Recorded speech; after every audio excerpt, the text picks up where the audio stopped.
गुरु नानक पद पंकज बंदन पंकज बंदन सिमरो अंगद दुख निकंदन गुरु अमरदास हृदय नित त्याऊं हृदय नित त्याऊं श्री गुरु रामदास गुण गाऊं गुरु अर्जन विघ्नन के नाशक विघ्नन के नाशक श्री हरि गोविंद सुमत प्रकाशक श्री हरि राय नमो कर जोरी नमो कर जोरी श्री हरि कृष्ण मनाऊं बहोरी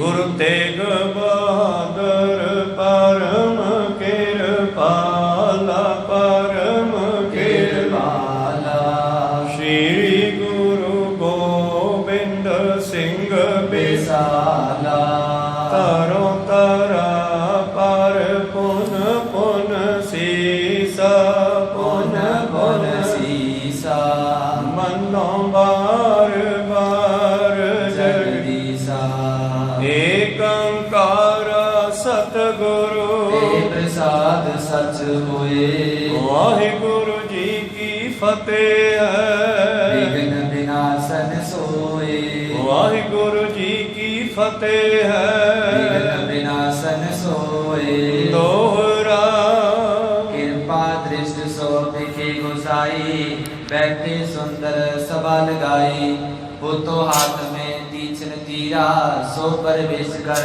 बीच कबीरा वाहिगुरु जी का खालसा वाहिगुरु जी की फतेह।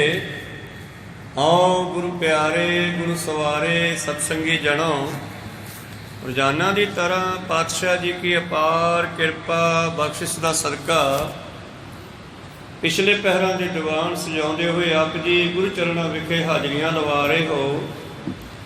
आओ लड़ीवार इतिहास की कथा विचार नाल जुड़ना करिए जी। पिछले दिनी आपां विचारां सरवण कर रहे सी जिस वेले धन धन श्री गुरु गोबिंद सिंह जी महाराज वैसाखी वाले दिन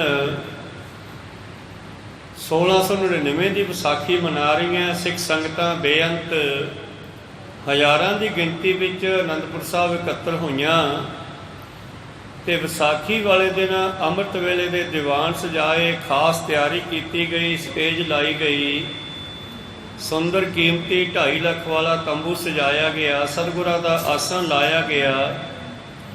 धन गुरु गोबिंद सिंह जी महाराज आकर के सिंघासन ते विराजमान होए। हथ विच एक तीर है जिसनों घुमा रहे हैं हथ विच लै करके। उस तो बाद की होया कि उन्होंने तीर जिहड़ा है भत्थे विच पा लिया और स्टेज तो खड़े हो गए। एकदम आसन तो सिंघासन तो खड़े हो गए अते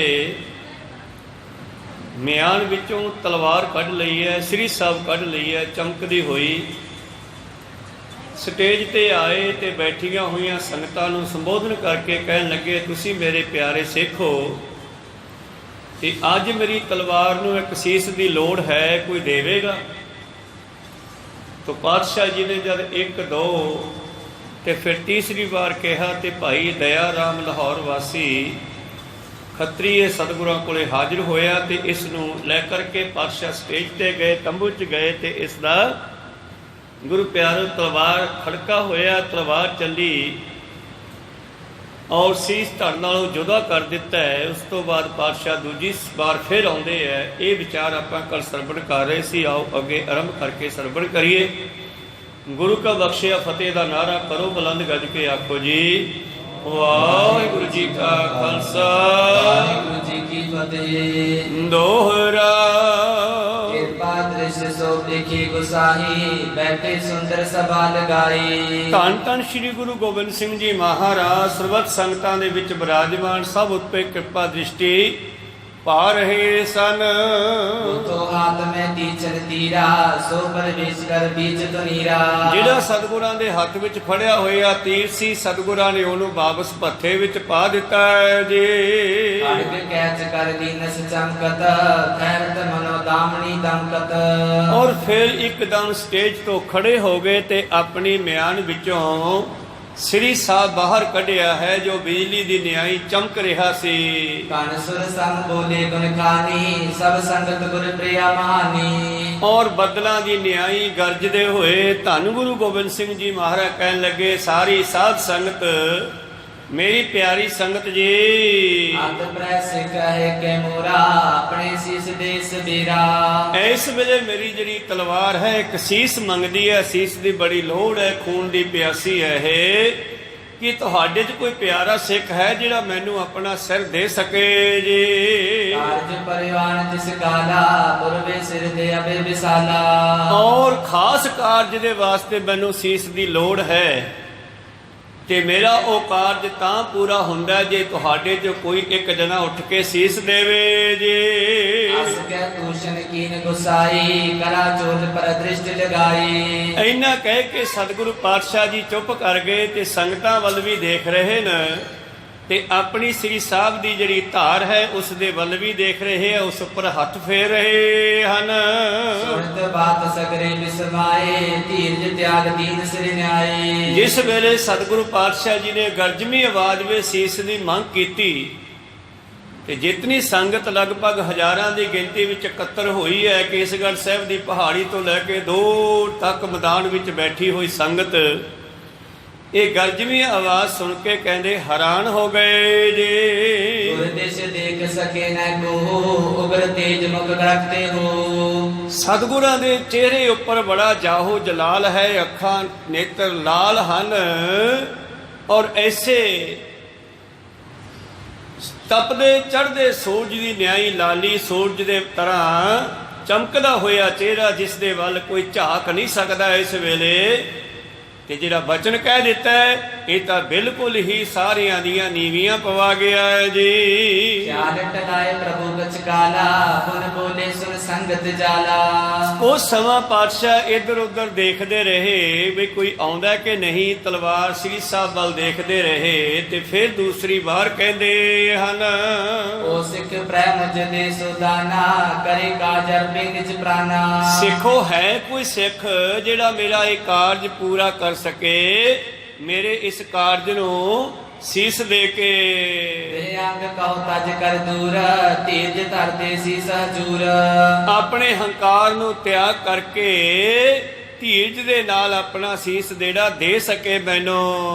कौन सुन संगत दूषण कीना सनम कोई ना बनते पतीना।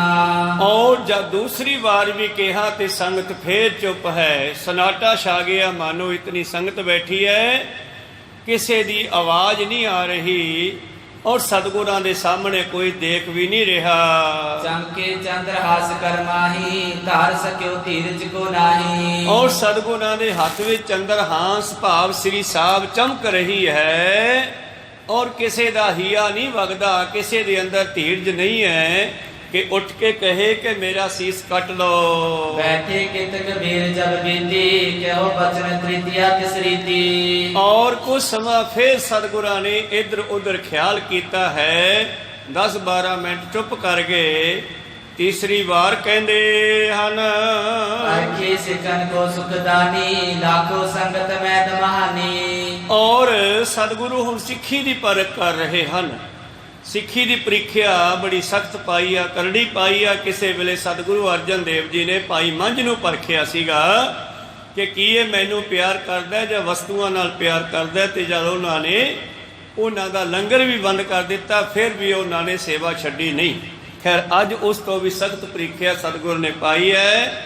ਕਹਿਣ ਲੱਗੇ ਹੈ ਕੋਈ ਮੇਰਾ ਪਿਆਰਾ ਸਿੱਖ, ਇੱਕ ਸੀਸ ਦੀ ਗੱਲ ਹੈ। बीजाही कह दोरे नाही जिस ते हुए सर्व निर्वाही। ਸਤਿਗੁਰੂ ਪਾਤਸ਼ਾਹ ਕਹਿੰਦੇ ਕੀ ਸਿੱਖੀ ਦਾ ਇੱਕ ਬੀਜ ਵੀ ਨਹੀਂ ਬਚੇਗਾ, ਕਿਉਂਕਿ ਬੀਜ ਤੋਂ ਅੱਗੇ ਫਸਲ ਫਿਰ ਹੋ ਜਾਂਦੀ ਹੈ। ਭਾਈ ਦਾਨ ਸਿੰਘ ਨੇ ਮਾਲਵੇ ਸਿੱਖੀ ਰੱਖੀ ਹੈ, ਮਹਾਂ ਸਿੰਘ ਨੇ ਮਾਝੇ ਦੀ ਸਿੱਖੀ ਰੱਖੀ ਹੈ। ਉਦਾਸੀਆਂ ਦੇ ਵਿੱਚ ਵੀ ਇੱਕ ਮਹੰਤ ਕਿਰਪਾਲ ਦਾਸ ਰਹਿ ਗਿਆ ਸੀਗਾ, ਉਹ ਵੀ ਗੁਰੂ ਘਰ ਨਾਲ ਆਪਣੇ ਪੰਥ ਨੂੰ ਜੋੜ ਕੇ ਰੱਖ ਗਿਆ। ਇਸ ਕਰਕੇ ਅੱਜ ਪਾਤਸ਼ਾਹ ਕਹਿੰਦੇ ਸਿੱਖੀ ਦਾ ਬੀਜ ਰੱਖਣਾ ਮੈਂ, ਕਿ ਸਿੱਖੀ ਦਾ ਇੱਕ ਵੀ ਬੀਜ ਨਹੀਂ ਬਚਿਆ ਤੁਹਾਡੇ ਵਿੱਚ। ਫਿਰ ਹੋਤੇ ਕੀ ਬਨ ਮੈਂ ਕਹਿ ਬਿਨਾ ਪ੍ਰਵੇਸ਼ੇ ਡਰ ਕਰ ਮਨ ਮੈਂ। ਔਰ ਸ਼ੇਰ ਤਾਂ ਇੱਕੋ ਹੀ ਵਾਧੂ ਹੁੰਦਾ ਜੰਗਲ ਦੇ ਵਿੱਚ। ਜਿਹੜੇ ਜੰਗਲ ਵੀ ਸ਼ੇਰ ਆ ਜਾਵੇ ਉਹ ਜੰਗਲ ਵਿੱਚ ਹੋਰ ਜਾਨਵਰ ਡਰਦੇ ਨਹੀਂ ਵੜਦੇ। ਰੀਤੀ ਬਚਨ ਜੇ ਵਰਤੋ ਖਾਲੀ ਪੁਨ ਕੋ ਹੋਤ ਸੰਗਤ ਤਿਸ ਵਾਲੀ। ਔਰ ਮੈਂ ਹੁਣ ਤੀਸਰਾ ਬਚਨ ਕਰਨ ਲੱਗਿਆ, ਜੇ ਮੇਰਾ ਤੀਸਰਾ ਬਚਨ ਵੀ ਖਾਲੀ ਗਿਆ ਤੇ ਮੁੜ ਕੇ ਸੌਦਾ ਕੋਈ ਵਾਲੀ ਵਰਸ ਨਹੀਂ ਬਣਨਾ। ਇਸ ਕਰਕੇ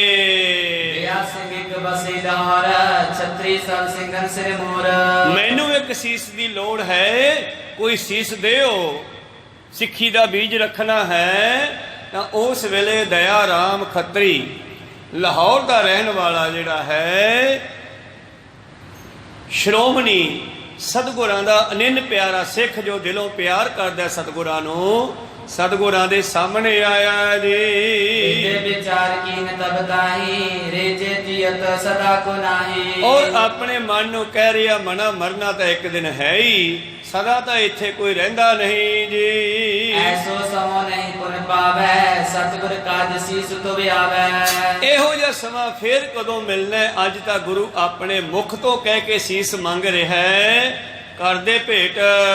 ਕੀਤੀ ਬਿਲੰਗ ਕੀਨ ਤਿਰ ਤੋਹੀ ਸੁਆਮੀ ਬਚਨ ਸਨਮੁਖ ਹੋਈ। ਤਿਰਕਾਰ ਹੈ ਤੈਨੂੰ ਕਿ ਤੇਰੇ ਮਾਲਕ ਨੂੰ ਤੀਜੀ ਵਾਰ ਕਹਿਣਾ ਪੈ ਰਿਹਾ ਹੈ। ਵਿਚਾਰ ਕਰ ਤੂਰਨ ਠਾਂਡਾ ਹਿਰਦੇ ਵਿਖੇ ਧੀਰਜ ਤਰ ਗਾਡਾ। ਇਉਂ ਆਪਣੇ ਮਨ ਨੂੰ ਸਮਝਾ ਕੇ ਸੋਚ ਕਰਕੇ ਦਇਆ ਰਾਮ ਖੱਤਰੀ ਲਾਹੌਰ ਦਾ ਰਹਿਣ ਵਾਲਾ ਉੱਠਿਆ ਤੇ ਸਤਿਗੁਰਾਂ ਦੇ ਸਾਹਮਣੇ ਸਟੇਜ ਦੇ ਕੋਲ ਆਇਆ ਜੀ। ਬੇਨਤੀ ਭਰੀ ਜੋਰ ਜੁਗ ਕਰ ਕੋ ਲੀਜੇ ਸਤਿਗੁਰ ਮੇਰੇ ਸਿਰ ਕੋ।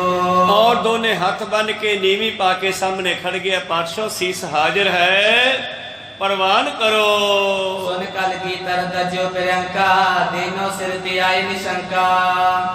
ਅੱਛਾ, ਤੂੰ ਆ ਗਿਆ ਸੀਸ ਦੇਣ, ਨਿਸ਼ੰਕ ਹੈ, ਕੋਈ ਸ਼ੰਕਾ ਤਾਂ ਨਹੀਂ ਹੈ ਮਨ ਵਿੱਚ। ਕਹਿ ਗਈ ਬਹੁਤ ਇਸ ਕੇਰੀ ਤੰਬੂ ਮੈਂ ਲੈ ਕੇ ਬਿਨ ਦੇਰੀ। ਔਰ ਬੇਨਤੀ ਵੀ ਕਰਦਾ ਕਿ ਮਹਾਰਾਜ ਮੇਰੀ ਗਲਤੀ ਹੈ ਕਿ ਤੁਹਾਨੂੰ ਤੀਜੀ ਵਾਰ ਕਹਿਣਾ ਪਿਆ। ਇਹ ਸੀਸ ਤਾਂ ਉਦੋਂ ਤੁਹਾਡਾ ਹੋ ਗਿਆ ਸੀ ਜਿੱਦੇ ਤੁਹਾਡੇ ਚਰਨਾਂ ਵਿੱਚ ਆਇਆ ਸੀ। ਮਹਾਰਾਜ ਕਿਰਪਾ ਕਰਕੇ ਸੀਸ ਪ੍ਰਵਾਨ ਕਰੋ। ਜਦੋਂ ਉਸਨੇ ਬੇਨਤੀ ਕੀਤੀ, ਸਤਿਗੁਰਾਂ ਨੇ ਦਇਆ ਰਾਮ ਨੂੰ ਬਾਹਾਂ ਫੜ ਕੇ ਸਟੇਜ ਤੇ ਲੈ ਗਏ ਹੈ ਔਰ ਤੰਬੂ ਦੇ ਵਿੱਚ ਲਿਜਾ ਕਰਕੇ ਬਿਨਾਂ ਦੇਰੀ ਉਤੋਂ ਫਰਸ਼ ਵਿੱਚ ਦਿਓ ਬਿਠਾਈ ਕਹਿਓ ਬੈਠ ਕੇ ਮਹਿਬ ਨਾ ਲਖਾਈ। ਔਰ ਸਤਿਗੁਰੂ ਪਾਤਸ਼ਾਹ ਜੀ ਨੇ ਅੰਦਰ ਲਿਜਾ ਕਰਕੇ ਜਿਹੜਾ ਹੈ ਤਲਵਾਰ ਚਲਾ ਦਿੱਤੀ ਹੈ। ਔਰ ਜਦ ਤਲਵਾਰ ਚਲਾਈ, ਤਲਵਾਰ ਦਾ ਖੜਕਾ ਆਇਆ ਹੈ ਔਰ ਭਾਈ ਦਇਆ ਰਾਮ ਜੀ ਦਾ ਸੀਸ ਝਟਕਾ ਦਿੱਤਾ ਹੈ। ਸਤਿਗੁਰ ਦੇ ਉੱਤੇ ਬਹੁਤ ਸਾਰੇ ਲੋਕ ਸ਼ੰਕਾ ਵੀ ਕਰਦੇ ਆ ਵੀ ਸਤਿਗੁਰਾਂ ਨੇ ਸਿੱਖਾਂ ਦੇ ਸੀਸ ਨਹੀਂ ਕੱਟੇ, ਕੁਝ ਹੋਰ ਹੀ ਕੱਟਿਆ। ਪਰ ਨਹੀਂ, ਜੇ ਸਤਿਗੁਰ ਇਹ ਸ਼ਕਤੀ ਰੱਖਦਾ ਹੈ ਕਿ ਸਤਿਗੁਰ ਮੇਰਾ ਮਾਰਜ ਵਾਲੇ ਕਿਸੇ ਹੋਰ ਦਾ ਕੱਟਿਆ ਹੋਇਆ ਸਿਰ। ਗੁਰੂ ਪਿਆਰਿਓ, ਸਤਿਗੁਰੂ ਅਰਜਨ ਦੇਵ ਜੀ ਜੋੜ ਸਕਦੇ ਐ। ਸਮਨ ਮੂਸਨ ਦੀ ਕਹਾਣੀ ਤੁਸੀਂ ਯਾਦ ਕਰ ਲਓ। ਪਿਓ ਨੇ ਪੁੱਤਰ ਦਾ ਸਿਰ ਕੱਟਿਆ, ਲਿਜਾ ਕੇ ਚਵਾਰੇ 'ਚ ਰੱਖਦਾ। ਕੱਟੇ ਨੂੰ ਵੀ 2-2.5 ਪਹਿਰ ਜਾਂ 1.5 ਪਹਿਰ ਬੀਤ ਗਿਆ ਹੋਣਾ ਹੈ, ਪਰ ਉਸ ਨੂੰ ਪੰਜਵੇਂ ਪਾਤਸ਼ਾਹ ਜੋੜ ਸਕਦੇ ਆ। ਤੇ ਫਿਰ ਇੱਥੇ ਸਾਨੂੰ ਸ਼ੰਕਾ ਕਿਉਂ? ਧੰਨ ਗੁਰੂ ਗੋਬਿੰਦ ਸਿੰਘ ਜੀ ਨੇ ਭਾਈ ਦਇਆ ਰਾਮ ਦਾ ਸੀਸ ਕੱਟਿਆ ਹੈ ਔਰ ਕੱਟ ਕੇ ਖੂਨ ਦੇ ਨਾਲ ਭਿੱਜੀ ਹੋਈ ਜਿਹੜੀ ਤਲਵਾਰ ਹੈ ਉਹ ਲੈ ਕਰਕੇ ਬਾਹਰ ਆ ਗਏ ਜੀ। ਸ਼ਬਦ ਸੁਨਿ ਅਚ ਕਾਟਨ ਕੀਰਾ ਤੰਬੂ ਬਹਿ ਰਖਤ ਕੋ ਹੀਰਾ। ਔਰ ਇਸ ਤਰ੍ਹਾਂ ਗੁਰੂ ਪਿਆਰਿਓ, ਸਤਿਗੁਰੂ ਪਾਤਸ਼ਾਹ ਜੀ ਦੇ ਤਲਵਾਰ ਚੱਲੀ ਹੈ ਔਰ ਕੱਟੇ ਜਾਣ ਦੀ ਆਵਾਜ਼ ਵੀ ਆਈ ਹੈ। ਔਰ ਉਸ ਵੇਲੇ ਫਿਰ ਖੂਨ ਦੀ ਭਿੱਜੀ ਹੋਈ ਤਲਵਾਰ ਲੈ ਕੇ ਸਤਿਗੁਰੂ ਬਾਹਰ ਆ ਗਏ ਜੀ। ਦੋਨੋਂ ਪਤੇ ਪਰਖ ਕਰ ਜਾਣਾ ਸੰਘਾਰਿ ਸਿੱਖ ਅਚਰਜ ਠਾਨਾ। ਔਰ ਬਾਹਰ ਬੈਠੀ ਹੋਈ ਸੰਗਤ ਨੇ ਜਦ ਤਲਵਾਰ ਦੀ ਭਿੱਜੀ ਹੋਈ, ਖੂਨ ਦੀ ਭਿੱਜੀ ਹੋਈ ਸ੍ਰੀ ਸਾਹਿਬ ਤਲਵਾਰ ਦੇਖੀ ਹੈ ਤੇ ਸੰਗਤਾਂ ਹੈਰਾਨ ਹੋ ਗਈਆਂ ਕਿ ਵਾਕਿਆ ਹੀ ਸੱਚੀ ਮੁੱਚੀ ਸਤਿਗੁਰਾਂ ਨੇ ਸਿੱਖ ਦਾ ਸੀਸ ਕੱਟ ਦਿੱਤਾ ਹੈ ਜੀ। ਬਦਨ ਪੀਤ ਸਭ ਤੀਰ ਜਹਾਲੇ ਕੌਣ ਗੁਰੂ ਕੇ ਚਰਨ ਸੰਭਾਲੇ। ਔਰ ਕਿਹੜਾ ਝੱਲੇ ਗੁਰੂ ਦੀ ਝਾਲਾ। ਫਿਰ ਗੁਰੂ ਗੋਬਿੰਦ ਸਿੰਘ ਜੀ ਮਹਾਰਾਜ ਇਹਨਾਂ ਦੀ ਝਾਲਾ ਨੂੰ ਝੱਲਣਾ ਕਿਹੜਾ ਸੌਖਾ ਹੈ। ਇਸ ਕਰਕੇ ਸਾਰੇ ਹੈਰਾਨ ਹੋ ਗਏ, ਚਿਹਰੇ ਪੀਲੇ ਪੈ ਗਏ। ਗੁਰੂ ਨੂੰ, ਗੁਰੂ ਦੇ ਚਰਿੱਤਰਾਂ ਨੂੰ, ਕੌਤਕਾਂ ਨੂੰ ਕੌਣ ਸਮਝ ਸਕਦਾ ਹੈ ਜੀ। ਇਸ ਤਰ੍ਹਾਂ ਗੁਰੂ ਪਿਆਰਿਓ, ਸਤਿਗੁਰੂ ਪਾਤਸ਼ਾਹ ਜੀ ਦਇਆ ਰਾਮ ਦਾ ਸੀਸ ਕੱਟ ਕੇ ਬਾਹਰ ਆਏ ਹਨ। ਔਰ ਉਸੇ ਤਰ੍ਹਾਂ ਹੋਰ ਵੀ ਚਿਹਰੇ ਤੇ ਲਾਲੀ ਜ਼ਿਆਦਾ ਹੈ ਔਰ ਬਾਹਰ ਆਏ ਹਨ ਸੰਗਤਾਂ ਦੇ ਸਾਹਮਣੇ।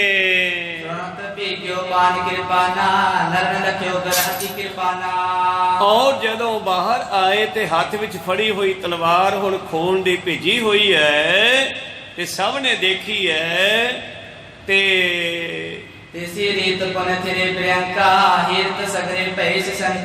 ਔਰ ਆ ਕਰਕੇ ਪਾਤਸ਼ਾਹ ਜੀ ਫਿਰ ਸਟੇਜ ਦੇ ਉੱਪਰ ਖੜੇ ਹਨ ਔਰ ਸਾਰੇ ਹੀ ਉਸ ਵੇਲੇ ਡਰ ਗਏ ਹਨ ਕਿ ਗੁਰੂ ਸਾਹਿਬ ਨੇ ਦਇਆ ਰਾਮ ਨੂੰ ਕੱਟ ਦਿੱਤਾ ਹੈ ਜੀ। ਔਰ ਫਿਰ ਉੱਚੀ ਆਵਾਜ਼ ਦੇ ਵਿੱਚ ਕਿਹਾ, ਇੱਕ ਸਿਰ ਹੋਰ ਚਾਹੀਦਾ ਹੈ। ਕਾਰਜ ਪਰਿਵਾਨ ਕਰ ਮੇਰਾ, ਸਿਰ ਦੀਨੇ ਬਿਨ ਹੋਏ ਨਾ ਹੀਰਾ। ਔਰ ਜਿਹੜਾ ਮੇਰਾ ਕਾਰਜ ਆ ਉਹ ਸਿਰ ਦਿੱਤੇ ਬਿਨਾ ਪੂਰਾ ਨਹੀਂ ਹੁੰਦਾਗਾ। ਇਸ ਕਰਕੇ ਮੈਨੂੰ ਇੱਕ ਸਿਰ ਦੀ ਹੋਰ ਲੋੜ ਹੈ। ਤੋ ਇਹ ਤਿਆਰੀ ਕੀਤੀ ਜਾ ਰਹੀ ਹੈ ਆਉਣ ਵਾਲੇ ਜ਼ੁਲਮ ਦੇ ਨਾਲ ਲੜਨ ਵਾਸਤੇ। ਜੇ ਇੱਥੇ ਕੋਈ ਸੀਸ ਦੇਣ ਨੂੰ ਤਿਆਰ ਨਹੀਂ, ਫਿਰ ਜੰਗ ਦੇ ਮੈਦਾਨ 'ਚ ਕਿਵੇਂ ਲੜਨਗੇ। ਇਸ ਕਰਕੇ ਪਾਤਸ਼ਾਹ ਜੀ ਨੇ ਐਸਾ ਖਾਲਸਾ ਪੰਥ ਸਾਜਣਾ ਹੈ ਜਿਹੜਾ ਸਿਰ ਧੜ ਦੀ ਬਾਜੀ ਲਾ ਸਕੇ। ਜੋ ਤੋ ਪ੍ਰੇਮ ਖੇਲਣ ਕਾ ਚਾਓ, ਸਿਰ ਧੜ ਤਲੀ ਗਲੀ ਮੁਰੀ ਆਓ। ਇਤ ਮਾਰਗ ਪੈਰ ਧਰੀਜੈ, ਸਿਰ ਦੀਜੈ ਕਾਹਨ ਨਾ ਕੀਜੈ ਦੇ ਮਹਾਵਾਕ ਅਨੁਸਾਰ ਸਤਿਗੁਰ ਪਾਤਸ਼ਾਹ ਜੀ ਕਹਿੰਦੇ ਜਿਹੜਾ ਮੇਰਾ ਕਾਰਜ ਹੈ ਉਹਦੇ ਲਈ ਇੱਕ ਸੀਸ ਹੋਰ ਚਾਹੀਦਾ ਹੈ।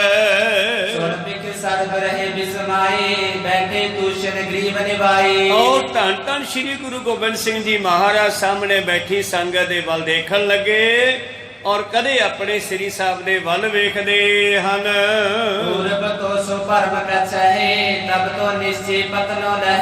ਪਹਿਲਾਂ ਤਾਂ ਕੁਝ ਭਰਮ ਸੀਗਾ ਵੀ ਪਾਤਸ਼ਾਹ ਸ਼ਾਇਦ ਐਵੇਂ ਕਹਿੰਦੇ ਹੁਣ, ਪਰ ਹੁਣ ਤਾਂ ਸੱਚੀ ਗੱਲ ਹੈ। ਸਾਹਮਣੇ ਹੀ ਦਇਆ ਰਾਮ ਨੂੰ ਸੀਸ ਜਿਹੜਾ ਹੈ ਧੜ ਤੋਂ ਕੱਟ ਲਿਆ।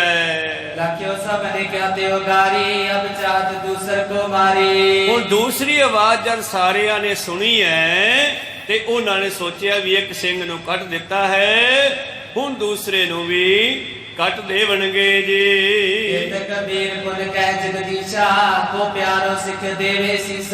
ਇਸ ਤਰ੍ਹਾਂ ਗੁਰੂ ਪਿਆਰਿਓ, ਉਸੇ ਤਰ੍ਹਾਂ ਕੁਝ ਮਿੰਟਾਂ ਬਾਅਦ ਫਿਰ ਕਹਿੰਦੇ ਹੋ ਕੋਈ ਹੈ ਮੇਰਾ ਪਿਆਰਾ ਸਿੱਖ ਜਿਹੜਾ ਮੈਨੂੰ ਸੀਸ ਦੇ ਸਕੇ ਜੀ।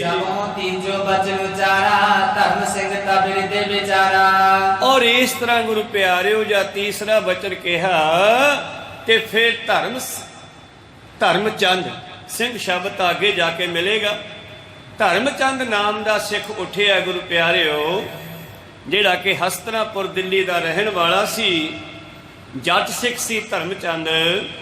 ਇਹ ਉੱਠਿਆ ਔਰ ਜਾਤ ਜਾਤ ਹਸਤਨਪੁਰ ਵਾਸੀ, ਮਨ ਸੋ ਕਿਉਂ ਨਾ ਪਾਪਰਨਾਸੀ। ਔਰ ਮਨ ਨੂੰ ਕਹਿਣ ਲੱਗਿਆ, ਮਨਾ ਕਿਉਂ ਨਹੀਂ ਅੱਜ ਗੁਰੂ ਦਾ ਪਰਨ ਪੂਰਾ ਕਰਦਾ, ਮੌਤ ਤਾਂ ਇੱਕ ਦਿਨ ਆਉਣੀ ਹੈ। ਉੱਠਿਆ ਸਰਬ ਸਰੀਰ ਦੀਨ ਗੁਰਤਾਈ, ਕਰੇ ਤਥਾ ਜੈ ਤਥਾ ਸੁਹਾਈ। ਜਦੋਂ ਇਹ ਤਨ ਮਨ ਧਨ ਸਭ ਸੌਂਪ ਗੁਰ ਕੋ, ਇਹ ਬਚਨ ਮੰਨ ਹੀ ਲਿਆ ਤੇ ਫਿਰ ਦੇ ਦੇਣਾ ਚਾਹੀਦਾ। ਗੁਰੂ ਜੋ ਮਰਜ਼ੀ ਕਰੇ ਸਰੀਰ ਦਾ, ਕੱਟੇ ਵੱਡੇ ਰੱਖੇ ਉਹਦੀ ਮਰਜ਼ੀ ਹੈ। ਤਨ ਮਨ ਧਨ ਸਭ ਸੌਂਪ ਗੁਰ ਕੋ, ਹੁਕਮ ਮੰਨਿਆ ਪਾਈ ਹੈ। ਇਹ ਸੋਚ ਕਰਕੇ ਉੱਠਿਆ, ਸਾਹਮਣੇ ਆਇਆ ਜੀ। ਔਰ ਗੁਰੂ ਪਿਆਰਿਓ ਆਪਣੇ ਮਨ ਨੂੰ ਕਹਿੰਦਾ, ਮਨਾ ਤੂੰ ਗੁਰੂ ਤੇ ਸ਼ੰਕਾ ਕਰਕੇ ਇੰਨਾ ਚਿਰ ਬੈਠਾ ਰਿਹਾ।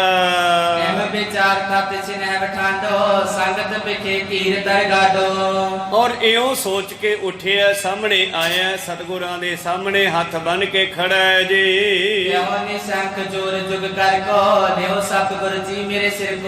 ਔਰ ਕਹਿਣ ਲੱਗਿਆ, ਮਹਾਰਾਜ ਆ ਮੇਰਾ ਵੀ ਸੀਸ ਹਾਜ਼ਰ ਹੈ, ਕਿਰਪਾ ਕਰਕੇ ਕੱਟ ਲਓ। एक सिख प्रह उठे प्रियंका, कह कुछ लेके पहली शंका। ਉਸੇ ਤਰ੍ਹਾਂ ਸਤਿਗੁਰਾਂ ਨੇ ਇਸ ਧਰਮਚੰਦ ਨਾਮ ਦੇ ਸਿੱਖ ਨੂੰ ਵੀ ਬਾਹੋਂ ਫੜਿਆ, ਸਟੇਜ ਤੇ ਲੈ ਗਏ ਅਤੇ शब्द सुनियार श्रवण हीरा, सबन लिखो सिख को कट गिरा। ਔਰ ਸਾਰੀਆਂ ਸੰਗਤਾਂ ਨੇ ਫੇਰ ਤਲਵਾਰ ਦੇ ਚੱਲਣ ਦੀ ਆਵਾਜ਼ ਵੀ ਸੁਣੀ ਹੈ ਔਰ ਖੜਕਾ ਹੋਇਆ, ਤਲਵਾਰ ਚੱਲੀ ਹੈ ਸਿੱਖਾਂ ਨੇ। ਉਸ ਵੇਲੇ ਗੁਰੂ ਪਿਆਰਿਓ ਸੁਣਿਆ ਤੇ ਸਾਰੇ ਹੋਰ ਵੀ ਹੈਰਾਨ ਹੋ ਗਏ ਵੀ ਇਹ ਤਾਂ ਵਾਕਿਆ ਹੀ ਦੂਸਰੇ ਸਿੱਖ ਦਾ ਸੀਸ ਵੀ ਕੱਟ ਦਿੱਤਾ ਹੈ ਜੀ। सच श्रवणत जुतिया सिर लीने, बहर आए फिर गुरु पर बीने। ਔਰ ਉਸੇ ਤਰ੍ਹਾਂ ਸੱਜਰੇ ਲਹੂ ਦੀ ਭਿੱਜੀ ਹੋਈ ਤਲਵਾਰ, ਚੌਂਦੀ ਹੋਈ ਤਲਵਾਰ ਸ੍ਰੀ ਸਾਹਿਬ ਲੈ ਕਰਕੇ ਫਿਰ ਸੰਗਤਾਂ ਦੇ ਸਾਹਮਣੇ ਆਏ ਜੀ। देखो गुरती जब रेखा, सबके चरण होत विशेखा। ਔਰ ਹੁਣ ਸਤਿਗੁਰਾਂ ਦਾ ਚਿਹਰਾ ਹੋਰ ਵੀ ਲਾਲ ਹੋ ਗਿਆ ਹੈ, ਜੋਸ਼ ਵਿੱਚ ਹੈ, ਅੱਖਾਂ ਤਾਂ ਬਹੁਤ ਲਾਲ ਹੈ, ਕੋਈ ਸਾਹਮਣੇ ਝਾਕ ਨਹੀਂ ਸਕਦਾ। ਸਾਰੇ ਨੀਵੀਆਂ ਪਾ ਕੇ ਬੈਠੇ ਹਨ। ਇਸ ਤਰ੍ਹਾਂ ਫਿਰ ਕੀ ਹੋਇਆ? तिरगे काचन मुख जरदाई, उठियो चहतने गमन्यो जाई। ਹੁਣ ਜਿਹੜੇ ਸਿੱਖ ਮੂਹਰੇ ਬੈਠੇ ਆ ਨਾ ਤਾਂ ਉੱਠ ਕੇ ਭੱਜ ਸਕਦੇ ਆ ਸੰਗਤ ਦੇ ਵਿੱਚੋਂ, ਸਤਿਗੁਰ ਸਾਹਮਣੇ ਖੜੇ ਹਨ, ਤੇ ਨਾ ਬੈਠ ਸਕਦੇ ਆ ਡਰਦੇ। ਚਿਹਰਿਆਂ ਤੇ ਪਲੱਤਨ ਆ ਗਈ ਹੈ, ਜਰਦਾਈ ਫਿਰ ਗਈ ਹੈ ਔਰ ਆਪਸ ਵਿੱਚ ਇੱਕ ਦੂਜੇ ਦੇ ਕੰਨ ਕੋਲੇ ਮੂੰਹ ਕਰਕੇ ਗੱਲਾਂ ਕਰਦੇ ਐ। सने सने बोलत निज माही, दर्श काल काए फल ताही। ਕਹਿੰਦੇ ਯਾਰੇ ਬਾਬੇ ਨੇ ਜਿਹੜੀ ਚੰਡੀ ਦੀ ਗੱਲ ਕੀਤੀ ਹੈ ਨਾ ਪਿੱਛੇ, ਚੰਡੀ ਪ੍ਰਗਟ ਵਾਲੀ, ਅਸਲ ਦੇ ਵਿੱਚ ਉਹਦਾ ਇਹ ਫਲ ਹੈ ਕਿ ਇਹਨਾਂ ਦੇ ਵਿੱਚ ਇੰਨਾ ਜੋਸ਼ ਭਰ ਗਿਆ ਹੈ। ऊपर देवता से न जाई, उल्ट परी मत पर बनाई। ਇਹਨਾਂ ਦੀ ਮੱਤ ਨੂੰ ਕੀ ਹੋ ਗਿਆ ਹੈ? ਇਹ ਤਾਂ ਕੁਝ ਹੋਰ ਹੀ ਕਰਨ ਲੱਗ ਪਏ। ਧੰਨ ਗੁਰੂ ਨਾਨਕ ਦੇਵ ਜੀ ਨੇ ਵੀ ਪ੍ਰੀਖਿਆ ਲਈ। ਇੱਕ ਦਿਨ ਸੰਗਤ 'ਚ ਬੈਠੇ ਬੈਠੇ ਜਿਹੜਾ ਆਵੇ ਮੱਥਾ ਟੇਕੇ ਸਿਰ 'ਤੇ ਉਹਦੇ ਢੂਈ 'ਚ ਡੰਡਾ ਮਾਰਨ, ਤੇ ਜਿਹੜਾ ਆਵੇ ਮੂਹਰੇ ਮੱਥਾ ਟੇਕੇ ਡੰਡਾ ਮਾਰਨ ਉਹਦੇ ਤੇ। ਕਈ ਤਾਂ ਉਦੋਂ ਹੀ ਭੱਜ ਗਏ, ਬਾਬੇ ਨੂੰ ਕੀ ਹੋ ਗਿਆ, ਡੰਡੇ ਮਾਰੀ ਜਾਂਦਾ, ਅੱਜ ਡੰਡਾ ਹੱਥ 'ਚ ਹੀ ਆ। ਹਜ਼ਾਰਾਂ ਦੀ ਗਿਣਤੀ ਵਿੱਚ ਆਉਂਦੇ ਸੀ ਤੇ ਉਸ ਦਿਨ 4-5 ਕਸੂਈ ਆਏ ਤੇ ਬਾਕੀ ਭੱਜ ਗਏ ਸਾਰੇ। ਤੇ ਉੱਠ ਕੇ ਪਾਤਸ਼ਾਹ ਜੀ ਫਿਰ ਜੰਗਲ ਵੱਲ ਤੁਰ ਪਏ ਤੇ ਮਗਰੇ ਸੰਗਤ ਤੁਰ ਪਈ ਤੇ ਅੱਗੋਂ ਡੰਡਾ ਲੈ ਕੇ ਖੜ ਗਏ। ਕਹਿੰਦੇ ਖੜ ਜਾਓ, ਮਗਰ ਕਿਉਂ ਆ ਰਹੇ ਹੋ, ਅਸੀਂ ਕਿੱਥੇ ਜਾਈਏ? ਕਹਿੰਦੇ ਜਾਓ, ਆ ਪੈਸੇ ਲੈ ਜਾਓ, ਘਰੇ ਮੁੜ ਜਾਓ। ਕਈ ਪੈਸਿਆਂ ਦੀਆਂ ਥੈਲੀਆਂ ਭਰ ਕੇ ਮੁੜੇ ਆਏ, ਅੱਗੋਂ ਗਏ ਤੇ ਕਈ ਚਾਂਦੀ ਦੀਆਂ ਥੈਲੀਆਂ ਭਰ ਕੇ ਮੁੜੇ ਆਏ, ਪੰਡਾ ਬੰਨ੍ਹ ਕੇ ਮੁੜੇ ਆਏ, ਕਈਆਂ ਨੂੰ ਸੋਨਾ ਦੇ ਕੇ ਮੋੜ ਦਿੱਤਾ। ਚਲਦੇ ਚਲਦੇ ਜੰਗਲ ਵਿੱਚ ਚਲੇ ਗਏ ਤੇ ਸਤਿਗੁਰੂ ਨਾਨਕ ਦੇਵ ਜੀ ਨੇ ਐਸਾ ਕੌਤਕ ਵਰਤਾਇਆ। ਉੱਥੇ ਇੱਕ ਐਦਾਂ ਦੀ ਕੱਪੜਾ ਚਿੱਟਾ ਦਿੱਤਾ ਹੋਇਆ ਤੇ ਮਨੁੱਖ ਦੀ ਲਾਸ਼ ਪਈ ਹੈ ਤੇ ਸਤਿਗੁਰੂ ਪਾਤਸ਼ਾਹ ਜੀ ਕਹਿੰਦੇ ਬਈ ਤੁਸੀਂ ਕਿਉਂ ਮਗਰ ਆ ਰਹੇ ਹੋ? ਮਗਰ ਰਹਿ ਗਏ 3 ਜਣੇ, ਭਾਈ ਬਾਬਾ ਬੁੱਢਾ ਜੀ, ਭਾਈ ਲਹਿਣਾ ਜੀ ਅਤੇ ਗੁਰੂ ਪਿਆਰਿਓ ਇੱਕ ਸਤਿਗੁਰਾਂ ਦਾ ਸਿੱਖ ਸੀਗਾ ਭਾਈ ਸਧਾਰਨ, ਅਤੇ ਇੱਕ ਸੀ ਗੁਰੂ ਪਿਆਰਿਓ ਸਤਿਗੁਰੂ ਪਾਤਸ਼ਾਹ ਜੀ ਦਾ ਸਿੱਖ ਜਿਹੜਾ ਸੀਗਾ ਉਹ। ਇਹ 4 ਜਣੇ ਵਾਪਸ ਨਾਲ ਰਹਿ ਗਏ ਤੇ ਇਹਨਾਂ ਨੂੰ ਵੀ ਕਹਿਣ ਲੱਗੇ ਵੀ ਤੁਸੀਂ ਵੀ ਚਲੇ ਜਾਓ। ਕਹਿੰਦੇ ਅਸੀਂ ਕਿੱਥੇ ਜਾਈਏ?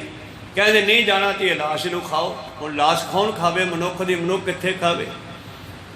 ਤੇ ਗੁਰੂ ਪਿਆਰਿਓ 3 ਜਣੇ ਤਾਂ ਪਿੱਛੇ ਹਟ ਗਏ, ਭਾਈ ਭਗੀਰਥ, ਸਧਾਰਨ ਤੇ ਬਾਬਾ ਬੁੱਢਾ ਜੀ। ਇਹ 3 ਜਣੇ ਪਿੱਛੇ ਹਟ ਕਹਿੰਦੇ ਨਾ ਮਾਰੇ, ਇਹ ਤਾਂ ਬਹੁਤ ਔਖਾ ਕੰਮ ਹੈ, ਬਖਸ਼ ਦਿਓ। ਪਰ ਲਹਿਣਾ ਜੀ ਖੜੇ ਰਹੇ, ਕਹਿੰਦੇ ਲਹਿਣਿਆ ਤੂੰ ਵੀ ਜਾ ਭਾਈ, ਮੇਰਾ ਕੀ ਪਤਾ ਕਿੱਧਰ ਜਾਵਾਂ, ਨਹੀਂ ਇਹਨੂੰ ਖਾ ਕੇ ਆ ਮੇਰੇ ਕੋਲ। ਲਹਿਣਾ ਜੀ ਲਾਸ਼ ਦੇ ਦੁਆਲੇ ਘੁੰਮਣ ਲੱਗੇ ਤੇ ਘੁੰਮਦਿਆਂ ਹੋਇਆਂ ਜੋ 2-3 ਗੇੜੇ ਕੱਢੇ ਤੇ ਗੁਰੂ ਨਾਨਕ ਦੇਵ ਜੀ ਕਹਿੰਦੇ ਖਾਵੇਂਗਾ ਕਿ ਘੁੰਮੀ ਜਾਏਗਾ? ਕਹਿੰਦੇ ਜੀ ਕਿਹੜੇ ਪਾਸਿਓਂ ਲੱਗਾ? ਕਹਿੰਦੇ ਪੈਰਾਂ ਕੰਨੀਓ ਲੱਗ ਜਾ। ਜਦ ਪੈਰਾਂ ਬੰਨੀਓ ਕੱਪੜਾ ਚੱਕਿਆ ਤੇ ਕੀ ਵੇਖਦਾ, ਲਾਸ਼ ਤਾਂ ਉੱਥੇ ਹੈ ਹੀ ਨਹੀਂ ਤੇ ਲਾਸ਼ ਦੀ ਸ਼ੇਪ ਦੇ ਵਿੱਚ ਫੁੱਲਾਂ ਦਾ ਢੇਰ ਪਿਆ। ਕੋ ਸਤਨਾਮ ਸੀ। ਕਹਿੰਦੇ ਜੀ ਲਾਸ਼ ਤਾਂ ਹੈ ਹੀ ਨਹੀਂ ਇੱਥੇ। ਕਹਿੰਦੇ ਹੋਰ ਕੀ ਹੈ? ਕਹਿੰਦੇ ਜੀ ਫੁੱਲਾਂ ਦਾ ਢੇਰ ਪਿਆ। ਚਾਦਰ ਚੱਕੀ, ਫੁੱਲ ਸਾਹਮਣੇ ਆਏ ਤੇ ਸਤਿਗੁਰੂ ਪਾਤਸ਼ਾਹ ਕਹਿੰਦੇ ਝੋਲੀ ਕਰ। ਫਿਰ ਲਹਿਣਾ ਜੀ ਨੇ ਝੋਲੀ ਕੀਤੀ ਤੇ ਸਤਿਗੁਰਾਂ ਨੇ ਬੁੱਕ ਭਰ ਕੇ ਫੁੱਲਾਂ ਦਾ ਉਹਨਾਂ ਦੀ ਝੋਲੀ 'ਚ ਪਾ ਕਿਹਾ ਕੀ ਕਿਹਾ ਤੇ ਉਹਨਾਂ ਦੇ ਚਰਨਾਂ ਤੇ ਨਮਸਕਾਰ ਕਰ ਦਿੱਤੀ, ਮੱਥਾ ਟੇਕ ਦਿੱਤਾ। ਤੇ ਲਹਿਣਾ ਜੀ ਤਰ੍ਹਾਂ ਬੱਕੇ ਪਿੱਛੇ ਹਟ ਕਹਿੰਦੇ ਉਹ ਮਹਾਰਾਜ ਇਹ ਕੀ ਕਿਹਾ, ਇਹ ਕੀ ਕੀਤਾ ਤੁਸੀਂ, ਮੈਨੂੰ ਕਿਉਂ ਮੱਥਾ ਟੇਕਿਆ ਹੈ? ਤਾਂ ਗੁਰੂ ਨਾਨਕ ਪਾਤਸ਼ਾਹ ਜੀ ਕਹਿੰਦੇ ਤੂੰ ਰੋਜ਼ ਹੀ ਟੇਕਦਾ ਸੀ, ਮੈਂ ਤਾਂ ਅੱਜ ਹੀ ਟੇਕਿਆ। ਕਹਿੰਦੇ ਜੀ ਲਹਿਣਾ ਤਾਂ ਟੇਕ ਸਕਦਾ, ਨਾਨਕ ਥੋੜ੍ਹਾ ਟੇਕ ਸਕਦਾ ਹੈ। ਕਹਿੰਦੇ ਚੰਗਾ ਫਿਰ ਅੱਜ ਤੋਂ ਤੂੰ ਨਾਨਕ ਹੋਇਆ, ਮੈਂ ਲਹਿਣਾ ਹੋਇਆ। ਤੇ ਗਲੇ ਨਾਲ ਲਾ ਕੇ ਕਹਿਣ ਲੱਗੇ ਬਸ ਇੱਕੋ ਹੀ ਨਿਤਰਿਆ ਹੈ, ਸਿੱਖੀ ਦਾ ਬੀਜ ਰਹਿ ਗਿਆ ਹੈ। ਉਸ ਦਿਨ ਤੋਂ ਗੁਰਤਾ ਗੱਦੀ ਲਹਿਣਾ ਜੀ ਨੂੰ ਦੇ ਕੇ ਗੁਰੂ ਅੰਗਦ ਬਣਾ ਦਿੱਤਾ ਹੈ। ਮੈਂ ਤੁਹਾਨੂੰ ਆਪਣੇ ਅੰਗ ਚੋਂ ਪੈਦਾ ਕੀਤਾ, ਤੂੰ ਅੰਗਦ ਹੋਇਆ। ਤੂੰ ਇਸੇ ਤਰ੍ਹਾਂ ਹੀ ਸਤਿਗੁਰੂ ਜਦੋਂ ਐਸਾ ਕੋਈ ਕੌਤਕ ਵਰਤਾਉਂਦਾ ਫਿਰ ਬਹੁਤ ਸਖਤ ਪ੍ਰੀਖਿਆ ਪਾਉਂਦਾ ਸਿੱਖ ਸੰਗਤਾਂ ਦੀ, ਫਿਰ ਉਹਦੇ ਵਿੱਚੋਂ ਬਿਰਲਾ ਹੀ ਨਿਕਲਦਾ। ਹੁਣ ਜਦੋਂ ਗੁਰੂ ਪਿਆਰੇ ਪਾਤਸ਼ਾਹ ਜੀ ਨੇ ਫੇਰ ਕਿਹਾ ਤੇ ਤੀਸਰੇ ਵਾਰ ਇਸ ਦਿਨ ਤੇ ਪੈ ਗੁਰ ਕਨੇਰੇ ਬਦਮ ਸੰਦ ਮਾਰਿਓ ਬਿਨ ਬੇਰੇ। ਉਹ ਸਾਰੇ ਗੱਲਾਂ ਕਰਦੇ ਹਨ ਯਾਰ ਜਿੱਦੇ ਦੀ ਚੰਡੀ ਦੀ ਦੇਵੀ ਦਾ ਪ੍ਰਗਟ ਵਾਲਾ ਕੌਤਕ ਕੀਤਾ ਨਾ, ਆਮ ਜਨਤਾ ਤਾਂ ਇਹ ਵੀ ਚੰਡੀ ਪ੍ਰਗਟ ਹੋ ਗਈ ਹੋਣੀ ਹੈ, ਪਰ ਪਾਤਸ਼ਾਹ ਜੀ ਨੇ ਸੰਗਤ ਨੂੰ ਸ਼ਸਤਰ ਨਾਲ ਜੋੜਨਾ ਸੀ, ਸ੍ਰੀ ਸਾਹਿਬ ਨਾਲ ਤਲਵਾਰ ਨਾਲ ਜੋੜਨਾ ਸੀਗਾ, ਸਿੱਖ ਤੋਂ ਸਿੰਘ ਸਜਾਉਣਾ ਸੀ, ਸਿਪਾਹੀ ਬਣਾਉਣਾ ਸੀ ਸੰਤ ਤੋਂ। ਇਸ ਕਰਕੇ ਪਾਤਸ਼ਾਹ ਨੇ ਕੌਤਕ ਕੀਤਾ ਹੈ। ਤੇ ਸਾਰੇ ਹੁਣ ਆਪਸ ਵਿੱਚ ਕੰਨਾਂ ਕੋਲੇ ਮੂੰਹ ਕਰਕੇ ਗੱਲਾਂ ਕਰਦੇ ਐ, ਜਦ ਲੱਗਦਾ ਇਹ ਤਾਂ ਚੰਡੀ ਪੁੱਠੀ ਪੈ ਗਈ ਆ। ਅਬ ਸਿੱਖਿਆ ਸਿਰ ਕਾਟ ਗਿਰਾਏ ਤੇ ਜੁਗਰ ਮੁਖ ਪਿਖਿਓ ਨਾ ਜਾਏ। ਕਹਿਣ ਲੱਗੇ ਕੱਲ ਪਰਸੋਂ ਕੀ ਹੋਇਆ? ਇਸ ਦਿਨ ਤੇ ਪਏ ਅਬ ਸੇ ਕੰਸਰ ਕਾਟ ਗਿਰਾਏ ਤੇ ਜੁਗਰ ਮੁਖ ਪਿਖਿਓ ਨਾ ਜਾਏ। ਕਹਿੰਦੇ ਉਦਣ ਦਾ ਬੜਾ ਭਿਆਨਕ ਰੂਪ ਧਾਰਿਆ ਹੈ ਤੇ ਚੇਤੋ ਮਸੰਦ ਉਹਨਾਂ ਨੇ ਵੇਖੋ ਕਿਵੇਂ ਮਾਰਤਾ, ਤੱਤਾ ਗੁੜ ਪਾ ਕੇ ਪਾਣੀ ਪਾ ਕੇ, ਤੇ ਹੁਣ ਸਿੱਖਾਂ ਨੂੰ ਵੱਢ ਵੱਢ ਕੇ ਸਿੱਟੀ ਜਾਂਦੇ ਹਨ। ਸਭਨ ਸੁਨਤ ਪਰ ਗੁਰੂ ਚਾਰਾ ਪਰ ਦਿਓ ਸਿਰ ਕੋ ਪਿਕ ਪਿਆਰਾ। ਪਰ ਪਾਤਸ਼ਾਹ ਨੂੰ ਸੁਣ ਵੀ ਰਹੇ ਗੱਲਾਂ ਕਰਦੇ ਤੇ ਨਾਲ ਸਤਿਗੁਰੂ ਕਹਿਣ ਲੱਗੇ ਸਿੱਖੋ ਇੱਕ ਸਿਰ ਹੋਰ ਵੀ ਚਾਹੀਦਾ ਹੈ। ਕੇਤਕ ਹੋਤੇ ਦੂਰ ਸੁਰਤਾਏ ਸ੍ਰੀ ਗੁਜਰੀ ਡਿਗ ਜਾਏ ਸੁਨਾਏ। ਔਰ ਹੁਣ ਕੁਝ ਮਸੰਦ ਜਿਹੜੇ ਸਾਹਮਣੇ ਬੈਠੇ ਸੀ ਨਾ, 4-5 ਉਹ ਉੱਠ ਕੇ ਭੱਜੇ ਘਰ ਗਏ ਮਾਤਾ ਗੁਜਰੀ ਜੀ ਦੇ ਕੋਲ, ਔਰ ਮਾਤਾ ਗੁਜਰੀ ਜੀ ਨੂੰ ਜਾ ਕੇ ਕਹਿਣ ਲੱਗੇ ਮਾਤਾ ਜੀ ਕੋਈ ਬੁੱਧ ਬਿਪਰਜੇ ਹੋਏ ਖੜਗ ਸੰਗ ਕਾਟੇ ਸਿੱਖ ਦੋਏ। ਗੋਬਿੰਦ ਰਾਏ ਜੀ ਦੀ ਗੁਰੂ ਜੀ ਦੀ ਜਿਹੜੀ ਹੈ ਬੁੱਧੀ ਹੈ ਉਹ ਪੁੱਠੀ ਹੋ ਗਈ ਹੈ, ਉਹ ਤਾਂ ਆਪਣੇ ਸਿੱਖਾਂ ਨੂੰ ਵੱਢਣਾ ਸ਼ੁਰੂ ਕਰ ਦਿੱਤਾ ਹੈ। ਦੋਵਾਂ ਨੇ ਸਿਰ ਤਾਂ ਕੱਟ ਦਿੱਤੇ। ਪ੍ਰਣ ਕੋ ਬਾਪ ਸੁਨਾਵਤ ਕੋ ਸਿਰ ਦੇ ਸਿੱਖ ਮੋਮਨ ਭਾਵਤ। ਹਜੇ ਫੇਰ ਕਹੀ ਜਾਂਦੇ ਸੀਗੇ ਬਈ ਕੋਈ ਸਿੱਖ ਹੈ ਮੇਰਾ ਪਿਆਰਾ ਜਿਹੜਾ ਮੈਨੂੰ ਸਿਰ ਦੇਵੇ। ਸਹਿਵਨਾ ਦਿਵ ਆਗਮਨ ਕਾਲੀ ਕਰੂਰ ਕਰਮ ਕਰਤੇ ਅਸ ਚਾਲੀ। ਔਰ ਕਿਰਪਾ ਕਰੋ ਮਾਤਾ ਜੀ ਸਮਝਾਓ ਜਾ ਕੇ ਉਹਨਾਂ ਨੂੰ, ਲੱਗਦਾ ਉਹਨਾਂ ਤੋਂ ਚੰਡੀ ਦਾ ਤੇਜ ਝੱਲਿਆ ਨਹੀਂ ਜਾਂਦਾ। ਗੁਰ ਪਾਏ ਨਹੀਂ ਬਣਿਆ ਵੈ ਰੋਕੋ ਬਿਠਾਓ ਕਿਤੋਂ ਨਾ ਜਾਵੇ। ਏਦਾਂ ਕਰੋ ਜਾ ਕੇ ਉਹਨਾਂ ਨੂੰ ਰੋਕੋ, ਉਹਨਾਂ ਨੂੰ ਸਮਝਾਓ ऐसा काम ना करना। तेरे पौर पर सो पट कनेरे सिख को जाए नहीं अब नेरे। और उन्होंने अंदर बिठा लो चुपा करके, चुप करके, और पहरा ला दियो ताकि वो बाहर ना जान। वो तो सिखा नूं वड्डी जांदे आ, मसंदा ने जा करके माता गुजरी जी नूं बेनती कीती है गादी पर पौत्र बिठाओ सब संगत के बीच बुझाओ। और उन्हां नूं गद्दी तो ला के ते उन्हां दी थां ते अपने साहिबजादे अजीत सिंह नूं पोतरे नूं गद्दी दे दिओ। माता जी मैनू लगदा ਉਹ ਤਾਂ ਸਿੱਖਾਂ ਨੂੰ ਵੱਢ ਕੇ ਹਟਣਗੇ, ਕਿਉਂਕਿ ਮਸੰਦ ਜਿਹੜੇ ਸਨ ਉਹਨਾਂ ਦੇ ਦਿਲ ਹੱਲ ਗਏ। ਉਹ ਜਾ ਕਰਕੇ ਮਾਤਾ ਜੀ ਨੂੰ ਇਉਂ ਕਹਿਣ ਲੱਗੇ ਜੀ ਸੁਣਤ ਮਸੰਦ ਤੇ ਅਸਬਾਨੀ ਸ੍ਰੀ ਗੁਜਰੀ ਚਿਤ ਚਿੰਤਾ ਠਾਨੀ। ਔਰ ਮਸੰਦਾਂ ਦੀ ਇਹ ਗੱਲ ਸੁਣ ਕੇ ਮਾਤਾ ਗੁਜਰੀ ਜੀ ਨੇ ਕਿਹਾ ਚਿੰਤਾ ਨਾ ਕਰੋ, ਉਹ ਜੋ ਕਰਨਗੇ ਠੀਕ ਹੀ ਕਰਨਗੇ, पर फिर भी दास जे तुरत बिठाए देखो भले दिओ सुध आए। ਜਿਹੜੇ ਮਾਤਾ ਜੀ ਦੇ ਘਰ ਸੇਵਕ ਸਨ ਉਹਨਾਂ ਨੂੰ ਭੇਜਿਆ, ਕਹਿੰਦੇ ਵੇਖ ਕੇ ਆਓ ਤਾਂ ਭਾਈ ਕੀ ਹੋ ਰਿਹਾ ਹੈ। ਐਨੇ ਚਿਰ ਚ ਤਾਂ ਇਹ ਗੱਲ ਜਿਹੜੀ ਹੈ ਅਨੰਦਪੁਰ ਸਾਹਿਬ ਦੇ ਵਿੱਚ ਘੁੰਮ ਗਈ ਹੈ। ਬਈ ਗੁਰੂ ਗੋਬਿੰਦ ਸਿੰਘ ਜੀ ਅੱਜ ਵਿਸਾਖੀ ਦੇ ਦਿਹਾੜੇ ਦੇ ਉੱਤੇ ਪਤਾ ਨਹੀਂ ਕੀ ਕਰ ਰਹੇ ਹਨ। कितने ही दो सिखा नूं तां कट दिता है, हजे तीसरा सिख दा सिर होर मंग रहे हैं। पिंड विच रौला पै गया है और विसाखी दे ही विच गुरु प्यारो जिमीदार जिहड़ा है वह भी वेखदा है, अपनी फसल की चिंता करदा है। ते सतगुरु पातशाह तां बाबे नानक तो लैके सिक्खी की फसल नूं बीज रहे हैं।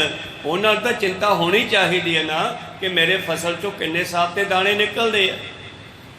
विसाख ਦੇ ਵਿੱਚ ਜਾ ਕਰਕੇ ਪਾਤਸ਼ਾਹ ਜਿਵੇਂ 12 ਮਾਹਾਂ ਦੇ ਵਿੱਚ ਵਿਸਾਖ ਲਿਖਿਆ ਹੈ, ਵੈਸਾਖ ਧੀਰਨ ਕਿਉ ਵਾਂਢੀਆਂ, ਜਿਨ੍ਹਾਂ ਪ੍ਰੇਮ ਬਿਸ਼ੋਹ, ਜਿਨ੍ਹਾਂ ਦਾ ਪਿਆਰੇ ਨਾਲ ਪ੍ਰੇਮ ਹੈ, ਉਹਨਾਂ ਨੂੰ ਭਲਾ ਕਿਵੇਂ ਜਿਹੜਾ ਹੈ ਧੀਰਜ ਆ ਸਕਦਾ ਹੈ। ਇਸੇ ਤਰ੍ਹਾਂ ਹੀ ਗੁਰੂ ਪਿਆਰਿਓ, ਜ਼ਿਮੀਦਾਰ ਫਸਲ ਦੇ ਵਿੱਚੋਂ ਆਪਣਾ ਵਾਧਾ ਭਾਲਦਾ ਹੈ। ਗੁਰੂ ਗੋਬਿੰਦ ਸਿੰਘ ਜੀ ਵੀ ਸਿੱਖੀ ਦੇ ਵਿੱਚੋਂ ਵਾਧਾ ਭਾਲਦੇ ਹਨ। ਦੇਖਾਂ ਭਲਾ ਕਿੰਨੇ ਕੁ ਸਿੱਖ ਮੈਨੂੰ ਪਿਆਰ ਕਰਨ ਵਾਲੇ ਹਨ। ਤੇ ਸਤਿਗੁਰੂ ਪਾਤਸ਼ਾਹ ਜੀ ਨੇ ਤੀਸਰੀ ਵਾਰ ਫੇਰ ਹੁਕਮ ਦਿੱਤਾ ਹੈ, ਕਹਿੰਦੇ ਹੈ ਕੋਈ ਸਿੱਖ ਜਿਹੜਾ ਮੈਨੂੰ ਇੱਕ ਸੀਸ ਦੇਵੇ ਜੀ। ਇੰਤ ਪ੍ਰਭ ਤੀਨ ਬਾਰ ਜਬ ਭਾਖੇ, ਕੋ ਸਿੱਖ ਸਿਰ ਦੇ ਗੁਰ ਅਬਿਲਾਖੇ। ਔਰ ਸਤਿਗੁਰੂ ਖੜੇ ਦੇਖ ਰਹੇ ਹਨ, ਕੋਈ ਸਿੱਖ ਉੱਠਦਾ ਕਿ ਨਹੀਂ। ਸੁਣ ਕੇ ਬਚ ਕਰਕੇ ਕਰਕੇ, ਤੂਰਨ ਉੱਠਿਓ ਜੋਰ ਕਰ ਕਰਕੇ। ਅਖੀਰ ਸਤਿਗੁਰਾਂ ਦੇ ਬਚਨ ਕਹਿਣ ਤੇ ਇੱਕ ਸਿੱਖ ਜਿਹੜਾ ਹੈ ਹੋਰ ਉੱਠਿਆ ਹੈ, ਜਿਸ ਦਾ ਨਾਮ ਹੈ ਮੋਹਕਮ ਸਿੰਘ ਨਾਮ ਬਖਿਆਤੀ, ਨਾਮਦੇਵ ਕੀ ਜਿਸ ਤਨ ਜਾਤੀ। ਇਹ ਮੋਹਕਮ ਦਾਸ, ਜਿਸ ਦਾ ਪਹਿਲਾ ਨਾਮ ਹੈ ਮੋਹਕਮ ਦਾਸ। ਸਿੰਘ ਸ਼ਬਦ ਤਾਂ ਪਾਤਸ਼ਾਹ ਅਖੀਰ ਤੇ ਦਿੰਦੇ ਹਨ। ਮੋਹਕਮ ਦਾਸ ਜੋ ਨਾਮਦੇਵ ਦੀ ਕੁਲ ਚੋਂ ਹੈ, ਭਾਵ ਛੀਂਬਾ ਜਾਤੀ ਹੈ, ਔਰ ਦਵਾਰਕਾਪੁਰੀ ਦਾ ਵਾਸੀ ਸੀ। ਵਾਸੀ ਉਤੋ ਦਵਾਰਕਾ ਨਗਰੀ, ਗ੍ਰਹਿਣ ਕਰੀ ਸਿੱਖੀ ਬਿਦ ਸਗਰੀ। ਇਹ ਵੀ ਲੰਬੇ ਸਮੇਂ ਤੋਂ ਗੁਰੂ ਨਾਨਕ ਦੇ ਘਰ ਦਾ ਸਿੱਖ ਚੱਲਦਾ ਆ ਰਿਹਾ ਸੀ। ਕਹਿਣ ਲੱਗਿਓ ਦੀਜੇ ਸਿਰ ਮੋਹੀ, ਕੀਜੇ ਛੀਮਾ ਬਿਲੰਬ ਜੋ ਹੋਈ। ਸਤਿਗੁਰਾਂ ਦੇ ਸਾਹਮਣੇ ਸਟੇਜ ਤੇ ਆ ਗਿਆ ਹੈ। ਪਾਤਸ਼ਾਹ ਮਾਫ ਕਰਨਾ, ਮੈਂ ਦੇਰ ਲਾ ਦਿੱਤੀ ਹੈ, ਮੇਰਾ ਸੀਸ ਹਾਜ਼ਰ ਹੈ, ਕੱਟ ਲਓ ਜੀ। ਸੁਣਤੇ ਗਿਓ ਸਾਥ ਮੇ ਹਾਥਾ, ਲੇਕੇ ਤੰਬੂ ਮੇ ਜਗਨਾਥਾ। ਇਸ ਤਰ੍ਹਾਂ ਗੁਰੂ ਪਿਆਰਿਓ, ਧੰਨ ਧੰਨ ਸ੍ਰੀ ਗੁਰੂ ਗੋਬਿੰਦ ਸਿੰਘ ਜੀ ਮਹਾਰਾਜ ਉਸ ਨੂੰ ਵੀ ਅੰਦਰ ਲੈ ਗਏ ਜੀ। ਦੋਨੋਂ ਕੇ ਡਿਗ ਤ੍ਰਿਤੀ ਬਿਠਾਇਓ, ਤ੍ਰਿਤੀ ਛਾਗ ਪਰ ਖੜਗ ਚਲਾਇਓ। ਇਸ ਤਰ੍ਹਾਂ ਗੁਰੂ ਪਿਆਰਿਓ, ਸਤਿਗੁਰੂ ਪਾਤਸ਼ਾਹ ਇਸ ਨੂੰ ਵੀ ਉੱਥੇ ਲੈ ਗਏ ਜਿੱਥੇ ਪਹਿਲਾਂ ਦੋ ਕੱਟੇ ਹੈ, ਔਰ ਉਹਨਾਂ ਇਹ ਤੀਸਰੇ ਸਿੱਖ ਨੂੰ ਵੀ ਝਟਕਾ ਦਿੱਤਾ ਹੈ। ਸ਼ਸਤਰ ਚੱਲਿਆ, ਤਲਵਾਰ ਚੱਲੀ ਹੈ, ਔਰ ਜਾਣਿਓ ਸਭ ਰਾਣਿਓ ਸਿੱਖ ਜਾਈ, ਰੁਦਰ ਧਾਰ ਤ੍ਰੈ ਠੌਰ ਬਹਾਈ। ਔਰ ਖੜਕਾ ਹੋਇਆ ਤਲਵਾਰ ਦੇ ਚੱਲਣ ਦਾ, ਖੂਨ ਦੀ ਧਾਰ ਵਗੀ ਹੈ, ਸਾਰਿਆਂ ਨੇ ਦੇਖੀ ਹੈ। ਔਰ ਗੁਰੂ ਪਿਆਰਿਓ, ਸਾਰੇ ਹੋਰ ਵੀ ਡਰ ਗਏ। ਚੰਚਲ ਗਤ ਸੁਬਾਰੇ ਆਏ, ਖੜਗ ਰਖਤ ਜੁਤ ਕਰ ਚਮਕਾਏ। ਔਰ ਗੁਰੂ ਪਿਆਰਿਓ, ਉਸੇ ਤਰ੍ਹਾਂ ਹੀ ਸਤਿਗੁਰੂ ਪਾਤਸ਼ਾਹ ਜੀ ਤੇਜੀ ਦੇ ਨਾਲ ਫੇਰ ਸਟੇਜ ਤੇ ਆਏ ਹਨ। ਬੈਠ ਸਿੰਘਾਸਨ ਪਰ ਫਰਮਾਇਓ, ਜੋ ਸਿੱਖ ਸਿਰ ਦੇ ਮੋਹ ਮਨ ਪਾਇਓ। ਕਹਿੰਦੇ ਸਿੱਖੋ ਇੱਕ ਸਿਰ ਹੋਰ ਚਾਹੀਦਾ ਹੈ। ਤਾਂ ਗੁਰੂ ਪਿਆਰਿਓ, ਇੰਨੇ ਚਿਰ ਦੇ ਵਿੱਚ ਤਾਂ ਫਿਰ ਭੱਜ ਦੌੜ ਮੱਚ ਗਈ ਹੋਣੀ ਆ ਉੱਥੇ। ਕੋਈ ਸਤਿਨਾਮ, ਹਜ਼ਾਰਾਂ ਦੀ ਗਿਣਤੀ ਵਿੱਚ ਸਿੱਖ ਬੈਠੇ ਆ। ਬਹੁਤ ਸਾਰੇ ਤਾਂ ਇਹ ਸੋਚ ਕੇ ਪਿਛਲੀਆਂ ਪਹਾੜੀਆਂ ਤੇ ਜਾ ਬੈਠੇ ਵੀ ਕਿਤੇ ਗੁਰੂ ਸਾਹਿਬ ਥੱਲੇ ਆ ਕੇ ਨਾ ਵੱਢਣ ਲੱਗ ਜਾਣ, ਔਰ ਬਹੁਤੇ ਗੁਰੂ ਸਾਹਿਬ ਦੇ ਵੱਲ ਝਾਕਦੇ ਨਹੀਂ ਵੀ ਕਿਤੇ ਇਸ਼ਾਰੇ ਨਾਲ ਮੈਨੂੰ ਨਾ ਸੱਦ ਲੈਣ। ਕੋਈ ਸਤਿਨਾਮ। ਇਸ ਕਰਕੇ ਸਤਿਗੁਰੂ ਕਹਿੰਦੇ ਜਿਹੜਾ ਆਪੇ ਉੱਠ ਕੇ ਆਵੇ, ਇੱਕ ਸੀਸ ਸਾਨੂੰ ਹੋਰ ਚਾਹੀਦਾ ਹੈ। ਸਾਹਿਬ ਸਿੰਘ ਸੈਨ ਤਨ ਜਾਤੀ, ਬਿਦਰਪੁਰੀ ਵਾਸੀ ਬਖਿਆਤੀ। ਇਸ ਤਰ੍ਹਾਂ ਗੁਰੂ ਪਿਆਰਿਓ, ਸਹਿਬ ਚੰਦ ਨਾਮ ਦਾ ਇੱਕ ਸਿੱਖ ਹੈ, ਜਿਹੜਾ ਸੈਨ ਭਾਵ ਸੈਨ ਭਗਤ ਹੋਇਆ। ਉਸ ਦੀ ਜਾਤ ਨਾਈ ਸੀ। ਇਹ ਤੋਂ ਪਹਿਲਾਂ ਇਹ ਜਾਤੀਆਂ ਲਿਖੀਆਂ ਗਈਆਂ, ਪਰ ਜਦੋਂ ਅੰਮ੍ਰਿਤ ਛਕਾ ਲੈਂਦੀ ਹੈ ਫਿਰ ਸਭ ਕੁਝ ਖਤਮ ਹੈ, ਫਿਰ ਸਾਡੀ ਕੋਈ ਜਾਤ ਪਾਤ ਨਹੀਂ, ਇੱਕ ਪਿਤਾ ਦੇ ਪੁੱਤਰ ਹੋ ਜਾਂਦੇ ਆ। ਪਰ ਦੱਸਿਆ ਜਾ ਰਿਹਾ ਹੈ ਕਿ ਜਿਨ੍ਹਾਂ ਨੂੰ ਪੰਡਤਾਂ ਨੇ ਸ਼ੂਦਰ, ਨੀਵੇਂ, ਨੀਚ ਕਿਹਾ ਸੀਗਾ, ਉਹਨਾਂ ਦੇ ਵਿੱਚੋਂ ਖਾਲਸਾ ਪੰਥ ਸਾਜਿਆ ਗਿਆ। ਕੋਈ ਸਤਿਨਾਮ। ਇਹ ਸਿਰਫ ਓਨਲੀ ਦੱਸਣ ਵਾਸਤੇ ਹੈ, ਗੁਰੂ ਘਰ ਜਾਤ ਪਾਤ ਨਹੀਂ ਪਰਖੀ ਜਾਂਦੀ।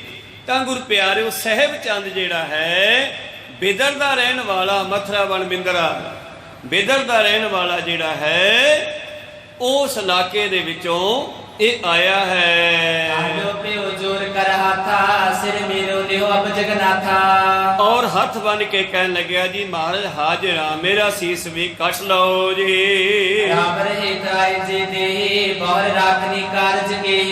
ਮਹਾਰਾਜ ਜੇ ਮੇਰਾ ਸੀਸ ਤੁਹਾਡੇ ਕੰਮ ਆ ਜਾਵੇ, ਹੋਰ ਮੈਨੂੰ ਕੀ ਚਾਹੀਦਾ ਹੈ। ਸੁਨ ਕਰ ਤਤ ਚਿਨ ਉਠੇ ਗੁਸਾਈ, ਗਈ ਬਾਹ ਲੱਗੇ ਰਾਈ। ਔਰ ਇਸ ਤਰ੍ਹਾਂ ਸਤਿਗੁਰੂ ਪਾਤਸ਼ਾਹ ਜੀ ਨੇ ਬਾਹੋਂ ਫੜਿਆ ਹੈ, ਇਹ ਸਿੱਖ ਨੂੰ ਵੀ ਸਟੇਜ ਤੇ ਲੈ ਗਏ। ਕਹਿ ਸੁਣਤ ਸੰਗਤ ਵਿਸਮਾਵੈ, ਕੋ ਜਾਣੇ ਗੁਰ ਕੋ ਕਿਆ ਭਾਵੈ। ਔਰ ਬੈਠੇ ਸਾਰੇ ਬਾਹਰ ਹੈਰਾਨ ਹੋ ਰਹੇ ਹਨ ਵੀ ਗੁਰੂ ਅੱਜ ਪਤਾ ਨਹੀਂ ਕੀ ਕਰੂਗਾ। ਕੀ ਗੁਰੂ ਨੂੰ ਚੰਗਾ ਲੱਗਦਾ ਹੈ। ਛੇਦਤ ਹੈ ਸਿੱਖਣ ਕੇ ਸੀਸਾ ਜਾਣੀ ਜਾਏ ਨਾ ਗੀਤ ਜਗਦੀਸਾ। ਔਰ ਸਤਿਗੁਰ ਦੀ ਗਤੀ ਨੂੰ ਕੌਣ ਜਾਣ ਸਕਦਾ ਹੈ। ਇਸ ਤਰ੍ਹਾਂ ਕਿਉਂ ਸਿੱਖਾਂ ਦੇ ਸਿਰਾਂ ਨੂੰ ਕੱਟ ਰਹੇ ਹਨ। ਚੁਰਤ ਸਰੋਣਤ ਕਰੇ ਸਿਸੋ ਬੈਠੇ ਆਏ ਪਿਕਤ ਸਭ ਕੋ। ਔਰ ਨਿਚੜਦੀ ਹੋਈ ਤਲਵਾਰ ਲੈ ਕੇ ਸ੍ਰੀ ਸਾਹਿਬ ਖੂਨ ਦੇ ਨਾਲ ਭਿੱਜੀ ਹੋਈ ਲੈ ਕਰਕੇ ਧੰਨ ਗੁਰੂ ਗੋਬਿੰਦ ਸਿੰਘ ਜੀ ਫਿਰ ਬਾਹਰ ਆ ਗਏ ਜੀ। ਬਾਹਰ ਬਚਨ ਉਚਰੋ ਤਿਸ ਰੀਤੀ ਅਸ ਕੋ ਸਿੱਖ ਸਿਰ ਦੇਤ ਪ੍ਰੀਤੀ। ਇਸ ਤਰ੍ਹਾਂ ਗੁਰੂ ਪਿਆਰਿਓ ਪੰਜਵੀਂ ਵਾਰ ਫੇਰ ਪਾਤਸ਼ਾਹ ਜੀ ਕਹਿੰਦੇ ਹਨ ਇੱਕ ਸਿਰ ਹੋਰ ਚਾਹੀਦਾ ਹੈ। ਕਿਰਪਾ ਕਰੋ ਹੈ ਕੋਈ ਮੇਰਾ ਪਿਆਰਾ ਸਿੱਖ ਜਿਹੜਾ ਮੈਨੂੰ ਇੱਕ ਸਿਰ ਦੇ ਦੇਵੇ ਜੀ। ਇਸ ਬਾਣੇ ਸੁਨ ਸ਼੍ਰੋਣ ਮਜਾਰਾ ਸਭ ਸਿੱਖਨ ਕੋ ਚੈਤ ਸੰਦਾਰਾ। ਔਰ ਹੁਣ ਤਾਂ ਸਾਰੇ ਹੈਰਾਨ ਹੋ ਗਏ ਤਾਂ ਕਹਿੰਦੇ ਵਾਰੀ ਵਾਰ ਨਾਲ ਲੱਗਦਾ ਸਾਰਿਆਂ ਨੂੰ ਵੱਢਣਗੇ।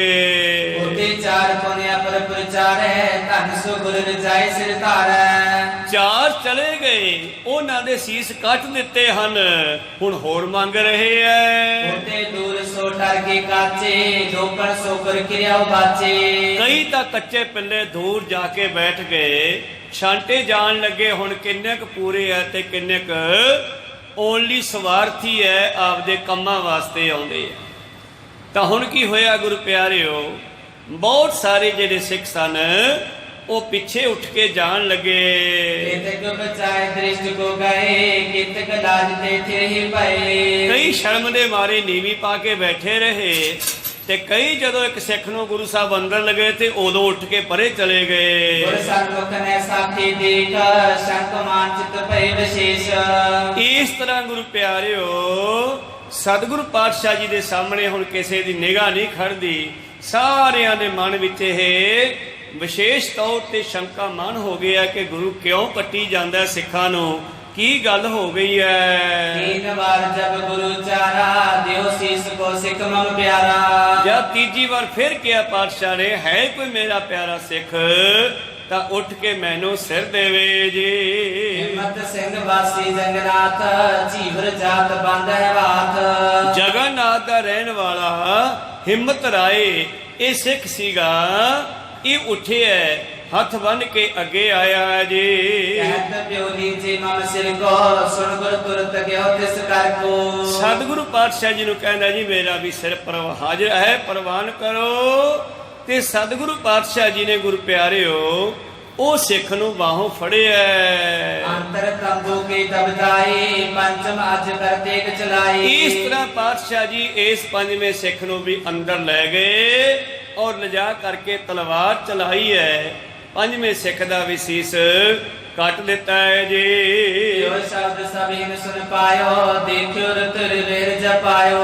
ਔਰ ਗੁਰੂ ਪਿਆਰਿਓ ਜਦੋਂ ਤਲਵਾਰ ਚੱਲਣ ਦਾ ਖੜਕਾ ਹੋਇਆ ਉਸ ਦੇ ਨਾਲ ਹੀ ਸਾਰਿਆਂ ਦੇ ਦਿਲ ਵੀ ਹੱਲ ਜਾਂਦੇ ਆ ਵੀ ਇਹ ਵੀ ਕੱਟ ਦਿੱਤਾ ਹੈ। ਹਮੇ ਪੰਜ ਸਿੱਖ ਸਭ ਨ ਜਾਣੇ ਗੁਰਾਸੀ ਨੇ ਸਕੀ ਪਛਾਨੇ।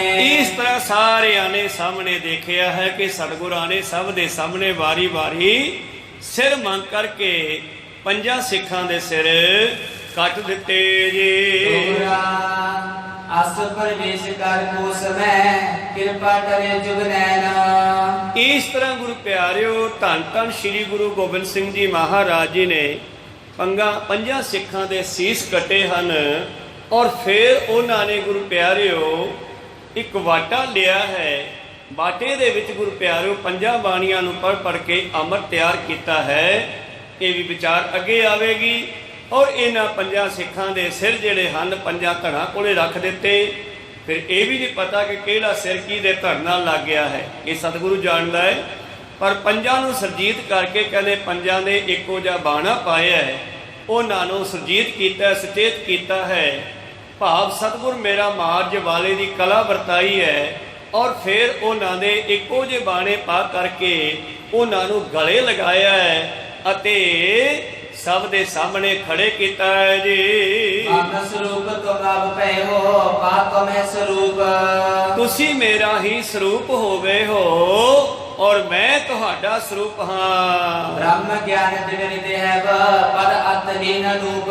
ਇਉਂ ਸਤਿਗੁਰਾਂ ਨੇ ਉਹਨਾਂ ਨੂੰ ਸਾਰੀਆਂ ਬਖਸ਼ਾਂ ਬ੍ਰਹਮ ਗਿਆਨ ਦੀਆਂ ਵੀ ਕਰ ਦਿੱਤੀਆਂ ਹੈ ਜੀ। ਪਰਮ ਪ੍ਰਸੰਨ ਤੇ ਪੰਜ ਪਰ ਅਸਮਨ ਉਪਮਾ ਆਏ। ਇਉਂ ਉਹਨਾਂ ਪੰਜਾਂ ਸਿੱਖਾਂ ਦੇ ਉੱਤੇ ਸਤਿਗੁਰ ਜੀ ਨੇ ਬੜੀ ਕਿਰਪਾ ਕੀਤੀ ਹੈ। ਪੰਜੋ ਪਾਂਡਵ ਪਰਮਾ ਜਿਵੇਂ ਸ਼੍ਰੀ ਕ੍ਰਿਸ਼ਨ ਸਹਾਏ। ਜਿਵੇਂ ਕ੍ਰਿਸ਼ਨ ਜੀ ਨਾਲ ਭਾਈ ਸਾਹਿਬ ਲਿਖਦੇ ਹਨ, ਜਿਵੇਂ ਪੰਜ ਪਾਂਡਵ ਹੋਏ, ਇਸੇ ਤਰ੍ਹਾਂ ਹੀ ਸਤਿਗੁਰਾਂ ਦੇ ਨਾਲ ਇਹ ਪੰਜ ਸਿੱਖ ਸੁਰਜੀਤ ਹੋਏ ਤੇ ਸਤਿਗੁਰ ਸੰਗਤਾਂ ਦੇ ਸਾਹਮਣੇ ਆ ਗਏ ਜੀ।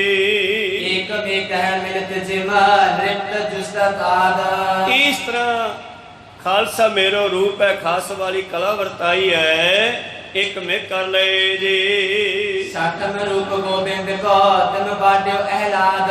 ਔਰ ਪੰਜ ਸਿੱਖ ਤੇ ਛੇਵੇਂ ਸਤਿਗੁਰੂ ਸਾਹਮਣੇ ਜਦ ਆਏ, ਆਨੰਦ ਬਿਕਸੇ ਬਦਨਾ ਦਿਆ ਸਦਨ ਪਦ ਦੀਨਾ। ਔਰ ਸਾਰਿਆਂ ਦੇ ਚਿਹਰੇ ਜਿਹੜੇ ਹਨ ਆਨੰਦ ਦੇ ਨਾਲ ਖਿੜੇ ਹੋਏ ਹਨ। ਸੋਧ ਕਰੇ ਆਪਣੇ ਸਰਸ ਗਿਆਨ ਪ੍ਰਵੀਨ ਪ੍ਰਵੀਨਾ। ਇਉਂ ਹਜ਼ਾਰਾਂ ਦੀ ਗਿਣਤੀ ਵਿੱਚੋਂ ਪਾਤਸ਼ਾਹ ਜੀ ਨੇ ਸਿੱਖਾਂ ਦੀ ਪ੍ਰੀਖਿਆ ਲੈ ਕੇ ਇਹ ਪੰਜ ਸਿੱਖ ਚੁਣੇ ਔਰ ਉਹਨਾਂ ਨੂੰ ਬ੍ਰਹਮ ਗਿਆਨ ਦਿੱਤਾ ਹੈ ਜੀ। ਪਰਵਾਰਤ ਹੋਏ ਪੰਜ ਤੇ ਬਹਿਰ ਆਏ ਸੁਖਦਾਏ। ਇਸ ਤਰ੍ਹਾਂ ਗੁਰੂ ਪਿਆਰਿਓ ਨਾਲ ਲੈ ਕੇ ਇਹਨਾਂ ਪੰਜਾਂ ਨੂੰ ਸੰਗਤਾਂ ਦੇ ਸਾਹਮਣੇ ਜਦ ਆਏ ਹਨ, ਸਾਦਰ ਨਿਕਟ ਬਿਠਾਏ ਕਰ ਤੇਰੇ ਪ੍ਰੰਗਟ ਸਾਏ। ਔਰ ਆਪਣੇ ਸਿੰਘਾਸਨ ਤੇ ਬਿਰਾਜਮਾਨ ਹੋ ਗਏ ਜੀ। ਸਬਨ ਸੁਨਾਵਨ ਕਾਰਨੇ ਉੱਚੇ ਕੀਨ ਬਖਾਨ। ਔਰ ਫੇਰ ਸਾਰੀਆਂ ਸੰਗਤਾਂ ਨੇ ਜਦੋਂ ਗੁਰੂ ਪਿਆਰਿਓ ਉਹਨਾਂ ਸਿੱਖਾਂ ਨੂੰ ਦੁਬਾਰਾ ਸਰਜੀਤ ਹੋਏ ਸਾਹਮਣੇ ਆਏ ਦੇਖਿਆ ਤੇ ਸਾਰੇ ਹੈਰਾਨ ਹੋ ਗਏ ਵੀ ਸਤਿਗੁਰ ਦੇ ਵਿੱਚ ਪਾਵਰ ਸ਼ਕਤੀ ਹੈ, ਜੇ ਮਾਰ ਸਕਦਾ ਤੇ ਜਿਉਂਦੇ ਵੀ ਕਰ ਸਕਦਾ, ਇਹ ਕੋਈ ਵੱਡੀ ਗੱਲ ਨਹੀਂ ਹੈ।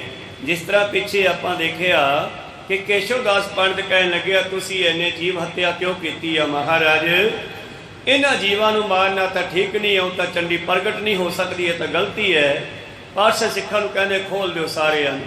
ਜਦ ਖੋਲੇ ਤੇ ਸਾਰੇ ਉੱਠ ਕੇ ਭੱਜ ਗਏ। ਫਿਰ ਇੱਥੇ ਕੋਈ ਵੱਡੀ ਗੱਲ ਨਹੀਂ ਹੈ, ਇਸ ਕਰਕੇ ਸਾਨੂੰ ਗੁਰੂ ਤੇ ਕੋਈ ਸ਼ੰਕਾ ਨਹੀਂ ਕਰਨਾ ਚਾਹੀਦਾ। ਬਹੁਤ ਸਾਰੇ ਲੋਕ ਤਰ੍ਹਾਂ ਤਰ੍ਹਾਂ ਦੀਆਂ ਗੱਲਾਂ ਕਰਦੇ ਹੈ, ਪਰ ਸਤਿਗੁਰ ਸਾਡਾ ਪੂਰਾ ਹੈ। ਇਸੇ ਤਰ੍ਹਾਂ ਹੀ ਗੁਰੂ ਪਿਆਰਿਓ ਜਦੋਂ ਇੱਕ ਔਰੰਗਜ਼ੇਬ ਦਾ ਛੱਡਿਆ ਹੋਇਆ ਜਸੂਸ ਜਿਹੜਾ ਹੈ ਗੁਰੂ ਪਿਆਰਿਓ ਜਸੂਸੀ ਕਰਦਾ, ਉਹ ਵੀ ਕਹਿੰਦੇ ਉਸ ਦਿਨ ਸਤਿਗੁਰਾਂ ਦੀ ਇਹ ਸਭਾ ਦੇ ਵਿੱਚ ਸੰਗਤ ਵਿੱਚ ਬੈਠਾ ਸਭ ਕੁਝ ਦੇਖ ਰਿਹਾ ਹੈ ਔਰ ਨੋਟ ਕਰ ਰਿਹਾ। ਇਹਦਾ ਕੰਮ ਸੀਗਾ ਗੁਰੂ ਸਾਹਿਬ ਦੇ ਕਾਰਜਾਂ ਦੀ ਜਸੂਸੀ ਕਰਨੀ ਤੇ ਜਸੂਸੀ ਕਰਕੇ ਸਾਰੀ ਜਿਹੜੀ ਹੈ ਖਬਰ ਔਰੰਗਜ਼ੇਬ ਤੱਕ ਭੇਜਣੀ। ਇਸ ਤਰ੍ਹਾਂ ਗੁਰੂ ਪਿਆਰਿਓ ਅੱਜ ਫਿਰ ਉਸ ਨੇ ਜਸੂਸੀ ਦੇ ਵਿੱਚ ਆਪਣੀ ਡਾਇਰੀ ਲਿਖੀ ਹੈ, ਚਿੱਠੀ ਲਿਖੀ ਹੈ ਭੇਜਣ ਵਾਸਤੇ। ਤੇ ਅੱਜ ਗੁਰੂ ਗੋਬਿੰਦ ਸਿੰਘ ਜੀ ਨੇ ਕੀ ਕੀਤਾ, ਗੋਬਿੰਦ ਰਾਏ ਪਹਿਲਾ ਨਾਮ ਹੈ ਸਤਿਗੁਰਾਂ ਦਾ। ਅੱਜ ਗੋਬਿੰਦ ਰਾਏ ਜੀ ਨੇ ਕੀ ਕੀਤਾ ਹੈ ਕਿ ਅਚਾਨਕ ਬੜੇ ਜਾਹੋ ਜਲਾਲ ਦੇ ਨਾਲ ਵਿਸਾਖੀ ਦੇ ਦਿਹਾੜੇ ਤੇ ਸਿੱਖਾਂ ਦੇ ਸੀਸ ਮੰਗੇ ਆ ਤੇ ਵਾਰ-ਵਾਰ ਪੰਜਾਂ ਸਿੱਖਾਂ ਨੇ ਆ ਕੇ ਸੀਸ ਭੇਟ ਕੀਤੇ ਆ, ਉਹਨਾਂ ਦੇ ਸੀਸ ਕੱਟੇ ਆ, ਫਿਰ ਉਹਨਾਂ ਨੂੰ ਸੁਰਜੀਤ ਕਰ ਲਿਆ ਔਰ ਆਪਣੇ ਨਾਲ ਲੈ ਕੇ ਸਾਹਮਣੇ ਸਟੇਜ ਤੇ ਹਾਜ਼ਰ ਹੋਏ ਨੇ। ਫਿਰ ਉਹਨਾਂ ਨੇ ਇੱਕ ਬਿਨਾਂ ਕੁੰਡੀਆਂ ਤੋਂ ਕੜਾਹੀ ਲਈ ਆ, ਅਸੀਂ ਬਾਟਾ ਕਹਿੰਦੇ ਆ, ਉਹ ਕੜਾਹੀ ਕਹਿੰਦੇ ਆ। ਕਹਿੰਦੇ ਫਿਰ ਉਹਨਾਂ ਨੇ ਬਿਨਾਂ ਕੁੰਡੀਆਂ ਤੋਂ ਕੜਾਹੀ ਲਈ ਆ, ਉਹਦੇ ਵਿੱਚ ਜਲ ਪਾਇਆ। ਉਹਨਾਂ ਦੇ ਮਹਿਲ ਮਾਤਾ ਸਾਹਿਬ ਕੌਰ ਜੀ ਆਏ ਨੇ, ਉਹਨਾਂ ਨੇ ਉਹਦੇ ਵਿੱਚ ਪਤਾਸੇ ਪਾ ਦਿੱਤੇ। ਕਾਫੀ ਸਮਾਂ ਖੰਡਾ ਚਲਾਉਂਦੇ ਰਹੇ ਤੇ ਖੰਡਾ ਚਲਾਉਣ ਤੋਂ ਬਾਅਦ ਉਹਨਾਂ ਨੇ ਉਹ ਜਲ ਜਿਹੜਾ ਸੀ ਜਿਸ ਨੂੰ ਉਹਨਾਂ ਨੇ ਆਬੈ ਹਯਾਤ ਕਿਹਾ, ਅੰਮ੍ਰਿਤ ਕਿਹਾ, ਸੁਰਨਲ ਮੁੰਡਨ ਅੰਮ੍ਰਿਤ ਖੋਜਦੇ ਸੋ ਅੰਮ੍ਰਿਤ ਗੁਰ ਤੇ ਪਾਇਆ ਦੇ ਮਹਾਵਾਕ ਅਨੁਸਾਰ ਉਹ ਆਬੈ ਹਯਾਤ ਤਿਆਰ ਕੀਤਾ। ਤੇ ਜਦੋਂ ਉਹਨਾਂ ਨੇ ਸਿੱਖਾਂ ਦੇ ਮੁਖ ਵਿੱਚ ਪਾਇਆ ਤੇ ਕਿਹਾ ਬੋਲ ਵਾਹਿਗੁਰੂ ਜੀ ਕਾ ਖਾਲਸਾ ਵਾਹਿਗੁਰੂ ਜੀ ਕੀ ਫਤਿਹ, ਤਾਂ ਵਾਰੀ ਵਾਰੀ ਉਹਨਾਂ ਪੰਜਾਂ ਸਿੱਖਾਂ ਨੂੰ ਦੁਬਾਰਾ ਫਿਰ ਜਿਉਂਦੇ ਕਰ ਲਿਆ, ਸੁਰਜੀਤ ਕਰ ਲਿਆ। ਫਿਰ ਉਹਨਾਂ ਨੇ ਉਹਨਾਂ ਦੇ ਕੋਲੋਂ ਆਪ ਅਮਰ ਦੀ ਮੰਗ ਕੀਤੀ ਹੈ। ਪਹਿਲਾਂ ਉਹਨਾਂ ਨੂੰ ਛਕਾਇਆ, ਫਿਰ ਉਹਨਾਂ ਨੂੰ ਕਹਿਣ ਲੱਗੇ ਅੱਜ ਤੋਂ ਬਾਅਦ ਤੁਹਾਡਾ ਨਾਮ ਸਿੰਘ ਹੋਇਆ, ਦਇਆ ਰਾਮ ਦਇਆ ਸਿੰਘ, ਧਰਮ ਚੰਦ ਧਰਮ ਸਿੰਘ, ਹਿੰਮਤ ਰਾਏ ਹਿੰਮਤ ਸਿੰਘ, ਮੋਹਕਮ ਚੰਦ ਮੋਹਕਮ ਸਿੰਘ ਤੇ ਸਾਹਿਬ ਚੰਦ ਸਾਹਿਬ ਸਿੰਘ ਹੋਇਆ ਅੱਜ ਤੋਂ ਬਾਅਦ। ਤੇ ਮੈਂ ਵੀ ਗੋਬਿੰਦ ਰਾਏ ਹਾਂ, ਮੈਨੂੰ ਵੀ ਅੰਮ੍ਰਿਤ ਛਕਾਓ ਤੇ ਮੈਨੂੰ ਵੀ ਗੋਬਿੰਦ ਰਾਏ ਤੋਂ ਗੋਬਿੰਦ ਸਿੰਘ ਬਣਾਓ। ਇਹ ਸਾਰੀ ਰਿਪੋਰਟ ਉਸ ਆਪਣੇ ਜਸੂਸ ਨੇ ਦੇਖੀ ਆ ਤੇ ਚਿੱਠੀ ਲਿਖੀ ਆ ਤੇ ਰਿਪੋਰਟ ਦੇ ਅਖੀਰ ਤੇ ਲਿਖਦਾ ਹੈ ਔਰੰਗਜ਼ੇਬ ਨੂੰ ਕਿ ਇਹ ਮੇਰੀ ਆਖਰੀ ਜਸੂਸੀ ਆ। ਕੋ ਸਤਨਾਮ, ਅੱਜ ਤੋਂ ਬਾਅਦ ਮੈਂ ਤੇਰਾ ਜਸੂਸ ਨਹੀਂ ਰਿਹਾ। ਮੇਰਾ ਜੀ ਕੀਤਾ ਮੈਂ ਜਾ ਕੇ ਉਹਨਾਂ ਦੇ ਪੈਰੀ ਪੈ ਜਾਵਾਂ, ਤੇ ਮੈਂ ਪੈ ਗਿਆ। ਮੈਂ ਵੀ ਉਹਨਾਂ ਦੇ ਚਰਨੀ ਲਾ ਕੇ ਉਹਨਾਂ ਤੋਂ ਉਹ ਆਬੇ ਹਯਾਤ ਮੰਗਿਆ, ਤੇ ਮੈਨੂੰ ਵੀ ਉਹਨਾਂ ਨੇ ਦਿੱਤਾ ਕਿਰਪਾ ਕਰਕੇ, ਤੇ ਮੇਰਾ ਨਾਮ ਅਬਦਲ ਤੋਂ ਅਜਮੇਰ ਸਿੰਘ ਰੱਖ ਦਿੱਤਾ। ਇਹ ਮੇਰੀ ਆਖਰੀ ਰਿਪੋਰਟ ਹੈ। ਕੋ ਸਤਨਾਮ। ਤੋ ਖੈਰ ਆਪਾਂ ਕਿਸ ਤਰ੍ਹਾਂ ਪਾਤਸ਼ਾਹ ਨੇ ਅਮਰ ਤਿਆਰ ਕੀਤਾ ਵੀ ਅੱਗੇ ਸਰਵਣ ਕਰਦੇ ਹਾਂ। ਇਸ ਤਰ੍ਹਾਂ ਸਤਿਗੁਰਾਂ ਨੇ ਇਹਨਾਂ ਪੰਜਾਂ ਸਿੱਖਾਂ ਨੂੰ ਤਿਆਰ ਕੀਤਾ। ਫਿਰ ਸਤਿਗੁਰੂ ਸੰਗਤਾਂ ਨੂੰ ਕਹਿਣ ਲੱਗੇ, ਸਭਨ ਸੁਨਾਮਨ ਕਾਰਨੇ ਉੱਚੇ ਕੀਨ ਬਖਾਨ। ਔਰ ਦੱਸਣ ਲੱਗੇ ਸੰਗਤਾਂ ਨੂੰ, ਸਿੱਖੋ ਰਾਖਿਓ ਸਿੱਖੀ ਬੀਜ ਜਗ ਅੰਗਦ ਗੁਰੂ ਸਮਾਨ। ਜਦੋਂ ਗੁਰੂ ਨਾਨਕ ਦੇਵ ਜੀ ਆਏ ਸੀ ਉਦੋਂ ਵੀ ਸਿੱਖੀ ਦੀ ਪ੍ਰੀਖਿਆ ਹੋਈ ਸੀ, ਤੇ ਉਸ ਵੇਲੇ ਇਹ ਸਿੱਖੀ ਦੇ ਬੀਜ ਨੂੰ ਲਹਿਣਾ ਜੀ ਨੇ ਭਾਵ ਗੁਰੂ ਅੰਗਦ ਜੀ ਨੇ ਰੱਖਿਆ ਸੀ, ਔਰ ਜਿਨ੍ਹਾਂ ਨੂੰ ਗੁਰੂ ਨੇ ਆਪਦੇ ਸਮਾਨ ਕਰ ਲਿਆ ਸੀ। ਸਭ ਸੰਗਤ ਕੇ ਤਾਰਵੇ ਸਮਰੱਥ ਪੈ ਪੰਚ। ਔਰ ਉਸ ਵੇਲੇ ਇੱਕ ਸਾਬਤਾ ਨਿਕਲਿਆ ਸੀ, ਸਿੱਖੀ ਦਾ ਬੀਜ ਰਹਿ ਗਿਆ ਸੀ, ਔਰ ਅੱਜ ਤਾਂ 5 ਨਿਕਲੇ ਹਨ। ਜਾਨੋ ਮੋਹਿ ਸਮਾਨ ਤਿਨ ਭੇਦਰਿਓ ਨਿਰੰਚ। ਔਰ ਇਹ ਮੇਰਾ ਹੀ ਰੂਪ ਹੈ। ਸਤਿਗੁਰਾਂ ਦੀ ਸਰਬਲੋ ਗ੍ਰੰਥ ਹੈ, ਉਹਦੇ ਵਿੱਚ ਬਾਣੀ ਲਿਖੀ ਹੈ ਖਾਲਸੇ ਦੀ ਮਹਿਮਾ। ਖਾਲਸਾ ਮੇਰੋ ਰੂਪ ਹੈ ਖਾਸ, ਖਾਲਸੇ ਮਹਿਓ ਕਰੋ ਨਿਵਾਸ। ਖਾਲਸਾ ਮੇਰੀ ਜਾਨ ਕੀ ਜਾਨ, ਖਾਲਸਾ ਮੇਰੋ ਪ੍ਰਾਣ ਕੋ ਪ੍ਰਾਣ। ਖਾਲਸਾ ਮੇਰੋ ਮੁਖ ਹੈ ਅੰਗਾ, ਖਾਲਸੇ ਕੇ ਹਾਂ ਸਭ ਸਤ ਸੰਗਾ। ਕਹਿੰਦੇ ਇਹ ਪੰਜੇ ਮੇਰਾ ਹੀ ਰੂਪ ਹਨ। ਪਰਖਨ ਕਰਤ ਰਖੇ ਨ ਕਾਹੋ, ਕਰਮ ਵਿਲੋਤਰਾ ਸਮਨ ਮਾਹੋ। ਔਰ ਇਹ ਮੈਂ ਅੱਜ ਸਿੱਖੀ ਦੀ ਪ੍ਰੀਖਿਆ ਲਈ ਆ। ਗੁਰੂ ਦੀ ਗਤੀ ਗੁਰੂ ਹੀ ਜਾਣਦਾ ਹੈ। ਤਨ ਤਨ ਗੁਰ ਅਚਰਜ ਚਰਿਤਾ, ਕੋ ਨਕ ਸਕੇ ਅਦਿਕ ਮਤ ਧਰਤਾ। ਔਰ ਗੁਰੂ ਦੇ ਕੌਤਕ, ਗੁਰੂ ਦੇ ਚਰਿੱਤਰ ਜਿਹੜੇ ਹਨ ਧਨ ਹਨ। ਜਿਹੜੇ ਲੋਕ ਸ਼ੰਕਾ ਕਰਦੇ ਆ ਗੁਰੂ ਸਾਹਿਬ ਨੇ ਸਿੱਖਾਂ ਨੂੰ ਨਹੀਂ ਵੱਢਿਆ, ਕੁਝ ਹੋਰ ਵੱਢਿਆ, ਤੇ ਗੁਰੂ ਸਾਹਿਬ ਜੀ ਦੀਆਂ ਕਿਤਨੀਆਂ ਹੀ ਪਿੱਛੇ ਕਹਾਣੀਆਂ ਆਪਾਂ ਯਾਦ ਕਰ ਲਈਏ। ਰਾਮ ਰਾਏ ਦੀਆਂ ਵਿਖਾਈਆਂ ਕਰਾਮਾਤਾਂ ਹੀ ਦੇਖ ਲਓ, ਉਸਨੇ ਕਿੰਨਾ ਕੁਝ ਔਰੰਗਜ਼ੇਬ ਨੂੰ ਦਿਖਾਇਆ। ਇੱਕ ਦਿਨ ਸਤਿਗੁਰੂ ਨਾਨਕ ਦੇਵ ਜੀ ਮਹਾਰਾਜ ਨਦੀ ਦੇ ਕਿਨਾਰੇ ਤੇ ਬੈਠੇ ਆ। ਸਤਿਗੁਰਾਂ ਕੋਲੇ ਇੱਕ ਫਕੀਰ ਆ ਗਿਆ ਪਰਖਣ ਵਾਸਤੇ ਬਾਬੇ ਨਾਨਕ ਨੂੰ। ਉਹਦਾ ਨਾਂ ਸੀ ਖਰਬੂਜੇ ਸ਼ਾਹ। ਕਿਉਂ ਪੈ ਗਿਆ ਕਿ ਹੱਥ ਵਿੱਚ ਇੱਕ ਲੱਕੜ ਦੀ ਗੇਂਦ ਦਾ ਬਣਾਇਆ ਹੋਇਆ ਖਰਬੂਜਾ ਰੱਖਦਾ ਸੀ, ਉੱਤੇ ਰੰਗ ਦਿੱਤਾ ਸੀ, ਫਾੜੀਆਂ ਬਣਾਈਆਂ ਖਰਬੂਜੇ ਵਾਂਗੂ। ਉਹ ਖਰਬੂਜਾ ਲੱਕੜ ਦਾ ਕੋਲ ਰੱਖਦਾ ਸੀਗਾ ਹਮੇਸ਼ਾ। ਉਹਨੂੰ ਖਰਬੂਜੇ ਸ਼ਾਹ ਹੀ ਕਹਿਣ ਲੱਗ ਪਏ। ਉਹਨੇ ਸਤਿਗੁਰੂ ਨਾਨਕ ਦੇ ਅੱਗੇ ਲਿਆ ਕੇ ਉਹ ਖਰਬੂਜਾ ਰੱਖਤਾ। ਕਹਿੰਦਾ ਲਓ ਜੀ ਖਰਬੂਜਾ ਛਕੋ। ਤੇ ਪਾਤਸ਼ਾਹ ਸੇਵਕ ਨੂੰ ਕਹਿੰਦੇ ਵੀ ਕਾਟੇ ਨੂੰ। ਤੇ ਜਦ ਸੇਵਕ ਕੱਟਣ ਲੱਗਿਆ ਤਾਂ ਸੱਚੀ ਮਿੱਚੀ ਦਾ ਖਰਬੂਜਾ ਬਣ ਗਿਆ। ਕੋ ਸਤਿਨਾਮ ਸੀ, ਉਹ ਲੱਕੜ ਦਾ ਗੇਂਦ ਵਾਂਗੂ, ਫੁੱਟਬਾਲ ਵਾਂਗੂ।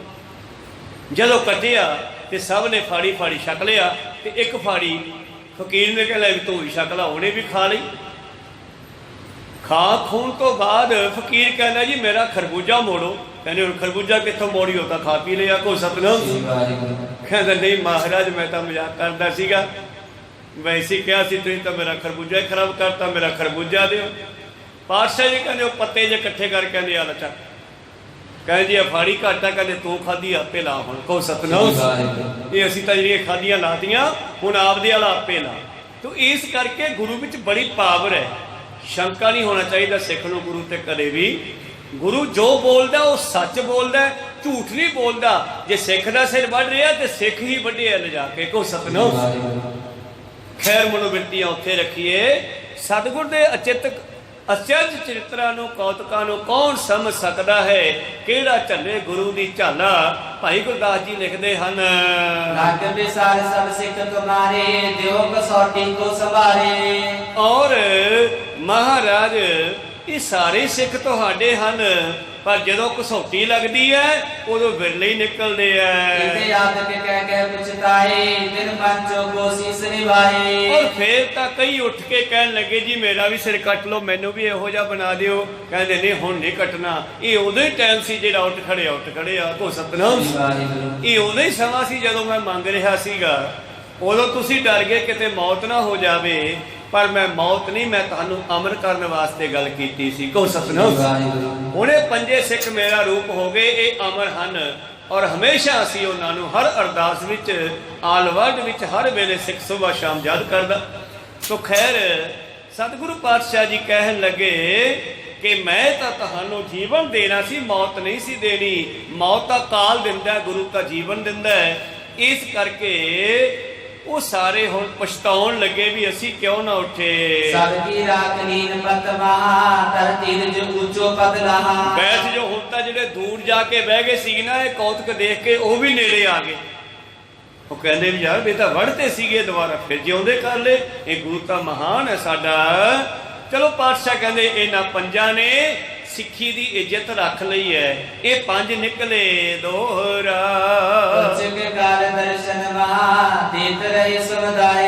ਇਸ ਤਰ੍ਹਾਂ ਕੋ ਸਮਾਂ ਸਤਿਗੁਰੂ ਸੰਗਤਾਂ ਨਾਲ ਦਰਸ਼ਨ ਦਿੰਦੇ, ਵਿਚਾਰਾਂ ਕਰਦੇ ਰਹੇ ਜੇ।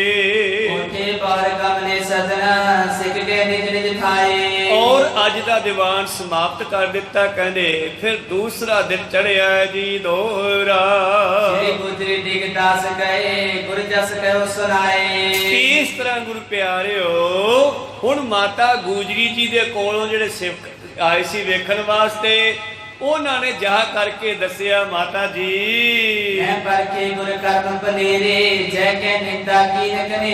ਇਹਨਾਂ ਮਸੰਦਾਂ ਨੂੰ ਗੁਰੂ ਦੇ ਕੰਮਾਂ ਦਾ ਕੀ ਪਤਾ ਹੈ। ਇਹ ਤਾਂ ਗੁਰੂ ਦੇ ਕੰਮਾਂ ਤੇ ਸ਼ੰਕਾ ਕਰਦੇ ਆ, ਟੀਕਾ ਟਿੱਪਣੀ ਕਰਦੇ ਆ, ਨਿੰਦਾ ਕਰਦੇ ਆ। ਇਹਨਾਂ ਨੂੰ ਗੁਰੂ ਦੇ ਕਰਮਾਂ ਦੇ ਬਾਰੇ ਕੀ ਪਤਾ ਹੈ। ਇਹ ਤਾਂ ਅਸਲ ਵਿੱਚ ਉਹ ਕੋਈ ਆਪਣਾ ਪੰਥ ਸਾਜਣਾ ਚਾਹੁੰਦੇ ਸਨ। ਉਹਨਾਂ ਨੇ ਸਿੱਖੀ ਦੀ ਪਰਖ ਕੀਤੀ ਸੀ।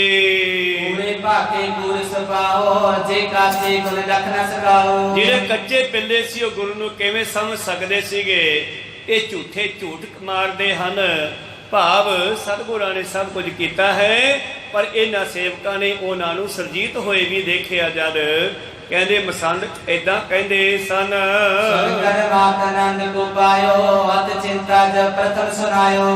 ਤਾਂ ਗੁਰੂ ਪਿਆਰਿਓ ਮਾਤਾ ਜੀ ਨੇ ਪਹਿਲਾਂ ਚਿੰਤਾ ਹੋ ਗਈ ਸੀ, ਪਰ ਜਦੋਂ ਦੁਬਾਰੇ ਸਿੱਖਾਂ ਦੱਸਿਆ ਨਹੀਂ ਮਾਤਾ ਜੀ ਐਸੀ ਕੋਈ ਗੱਲ ਨਹੀਂ, ਤਾਂ ਮਾਤਾ ਜੀ ਚੁੱਪ ਕਰ ਗਏ। ਆਨ ਪਾਨ ਕਰਕੇ ਸੁਨਦਾਈ ਸੁਖਤ ਜਥਾ ਸੁਕਰਾਤ ਬਿਤਾਈ। ਸ਼ਾਮਾਂ ਦੇ ਭੋਜਨ ਤਿਆਰ ਹੋਏ, ਸਭ ਨੇ ਛਕਣੇ ਕੀਤੇ ਜੀ। ਰਹੀ ਜਮ ਜਾਗੇ ਸੋ ਕਿਰਪਾਲਾ ਸਰਬ ਸੋਚ ਕੀਨਸ ਤਿਸ ਕਾਲਾ। ਕਹਿਣ ਲੱਗੇ ਦੂਸਰੇ ਦਿਨ ਫਿਰ ਸਾਰੇ ਉੱਠੇ, ਇਸ਼ਨਾਨ ਕੀਤਾ, ਤਿਆਰ ਪਰ ਤਿਆਰ ਹੋਏ ਜੀ। ਇਸ਼ਨਾਨ ਕਰ ਵਿਦਵਤ ਨੀਰਾ ਆਰ ਬੰਦ ਕਛ ਤਜਿਉ ਤੀਰਾ। ਔਰ ਇਸ਼ਨਾਨ ਆਦਿ ਕੀਤਾ ਹੈ। ਆਰ ਬੰਦ ਕਹਿੰਦੇ ਹਨ ਕਸ਼ਹਿਰੇ ਨੂੰ, ਭਾਵ ਸਤਿਗੁਰੂ ਪਾਤਸ਼ਾਹ ਜੀ ਨੇ ਇਸ਼ਨਾਨ ਕੀਤਾ। ਸਾਰੇ ਸਿੱਖਾਂ ਨੇ ਇਸ਼ਨਾਨ ਕੀਤਾ, ਕੱਪੜੇ ਬਦਲੇ ਹਨ।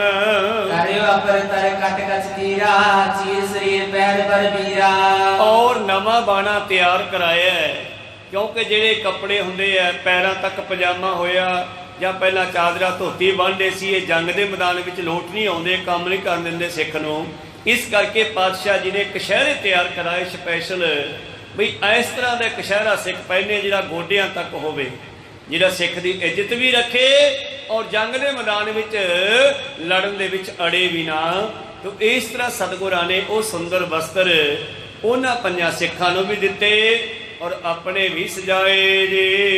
ਇਸ ਪਾਸ ਸਭ ਰਾਸ ਸੁਧਾਰੇ ਜੂਰੋ ਕਰ ਬੰਦੀ ਦਸਤਾਰੇ। ਔਰ ਸਤਿਗੁਰਾਂ ਨੇ ਕੇਸ ਵਾਹੇ ਦਸਤਾਰ ਸਜਾਈ ਹੈ। ਉੱਪਰ ਜਿਗਰਾ ਕਰਮਣੀਕਾ ਕਲਗੀ ਤਰੇ ਤੰਗ ਬਿਦਨੀਕਾ। ਉੱਪਰ ਸੁੰਦਰ ਜਗ੍ਹਾ ਸਜਾਈ ਹੈ, ਕਲਗੀ ਸਜਾਈ ਹੈ। ਹਰਕ ਦੇ ਕੰਗ ਬੰਦ ਕਟ ਸੰਗਾ ਕਣਕ ਹੱਥ ਗੈ ਸੁੰਦਰ ਰੰਗਾ। ਔਰ ਹੱਥ ਵਿੱਚ ਧਨੁਖ ਲੈ ਕੇ ਗਾਤਰੇ ਵੱਡੀ ਤਲਵਾਰ ਪਾ ਕਰਕੇ ਆਸਨ ਕਰ ਬੈਠੇ ਕਲੰਕੀ। ਇਹ ਕਲੰਕੀ ਜਿਨ੍ਹਾਂ ਨੂੰ ਕੋਈ ਕਲੰਕ ਨਹੀਂ ਲਾ ਸਕਦਾ, ਜਿਨ੍ਹਾਂ ਦੇ ਵਿੱਚ ਕੋਈ ਦੋਸ਼ ਨਹੀਂ ਹੈ। ਧੰਨ ਗੁਰੂ ਗੋਬਿੰਦ ਸਿੰਘ ਜੀ ਮਹਾਰਾਜ ਆਪਣੇ ਆਸਨ ਤੇ ਵਿਰਾਜ ਗਏ ਜੀ।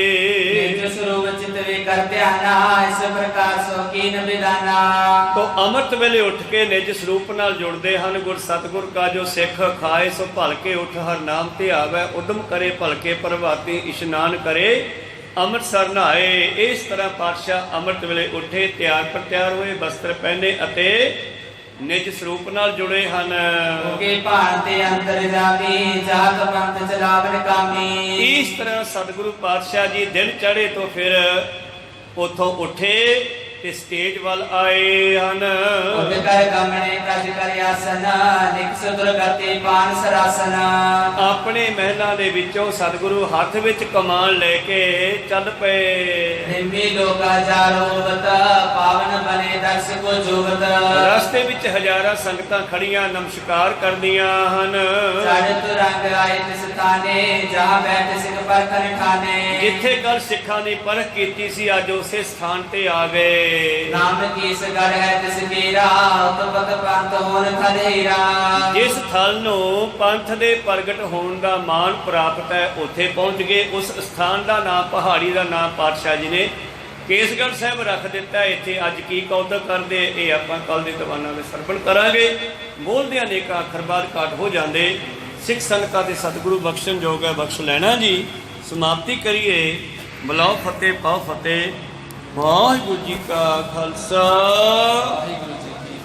ਹੇ ਅਚੁੱਤ ਹੈ ਪਾਰ ਬ੍ਰਹਮ ਅਵਿਨਾਸੀ ਅਗਨਾਸ।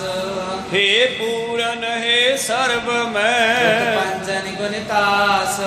ਹੇ ਸੰਗੀ ਹੈ ਨਿਰੰਕਾਰ ਹੈ ਨਿਰਗੁਣ ਸਭ ਟੇਕ। ਹੇ ਗੋਬਿੰਦ ਹੈ ਗੁਣ ਨਿਧਾਨ ਜਾਕੇ ਸਦਾ ਵਿਵੇਕ। ਹੇ ਅਪਰੰਪਰ ਹਰ ਹਰੇ ਹੋ ਬਨਹਾਰ। ਹੇ ਸੰਤ ਕੈ ਸਦਾ ਸੰਗ ਦੀਦਾਰਾ ਆਧਾਰ। ਹੇ ਠਾਕੁਰ ਹਉ ਦਾਸਰੋ ਨਿਰਗੁਣ ਗੁਣ ਨਹੀਂ ਕੋਏ। ਨਾਨਕ ਦੀਜੈ ਨਾਮ ਦਾਨ ਕੋਹੀਏ ਪਰੋਏ। ਆਏ ਪ੍ਰਭ ਸ਼ਰਨਾਗਤੀ ਕਿਰਪਾ ਨਿਤ ਦਿਆਲ। ਏਕ ਅੱਖਰ ਹਰ ਮਨ ਬਸਤ ਨਾਨਕ ਹੋਤ ਨਿਹਾਲ। ਏਕ ਓੰਕਾਰ ਸਤਿਗੁਰੂ ਇਹ ਪ੍ਰਸਾਦ ਸਚ ਹੋਏ। ਵਾਹਿਗੁਰੂ ਜੀ ਕੀ ਫਤਿਹ ਵਿਗਨ ਹੈ। ਵਿਨਾਸ਼ਨ ਸੋਏ। ਵਾਹਿਗੁਰੂ ਜੀ ਕੀ ਫਤਿਹ ਵਿਗਨ ਹੈ। ਵਿਨਾਸ਼ਨ ਸੋਏ। ਵਾਹਿਗੁਰੂ ਜੀ ਕਾ ਖਾਲਸਾ ਵਾਹਿਗੁਰੂ ਜੀ ਕੀ ਫਤਿਹ।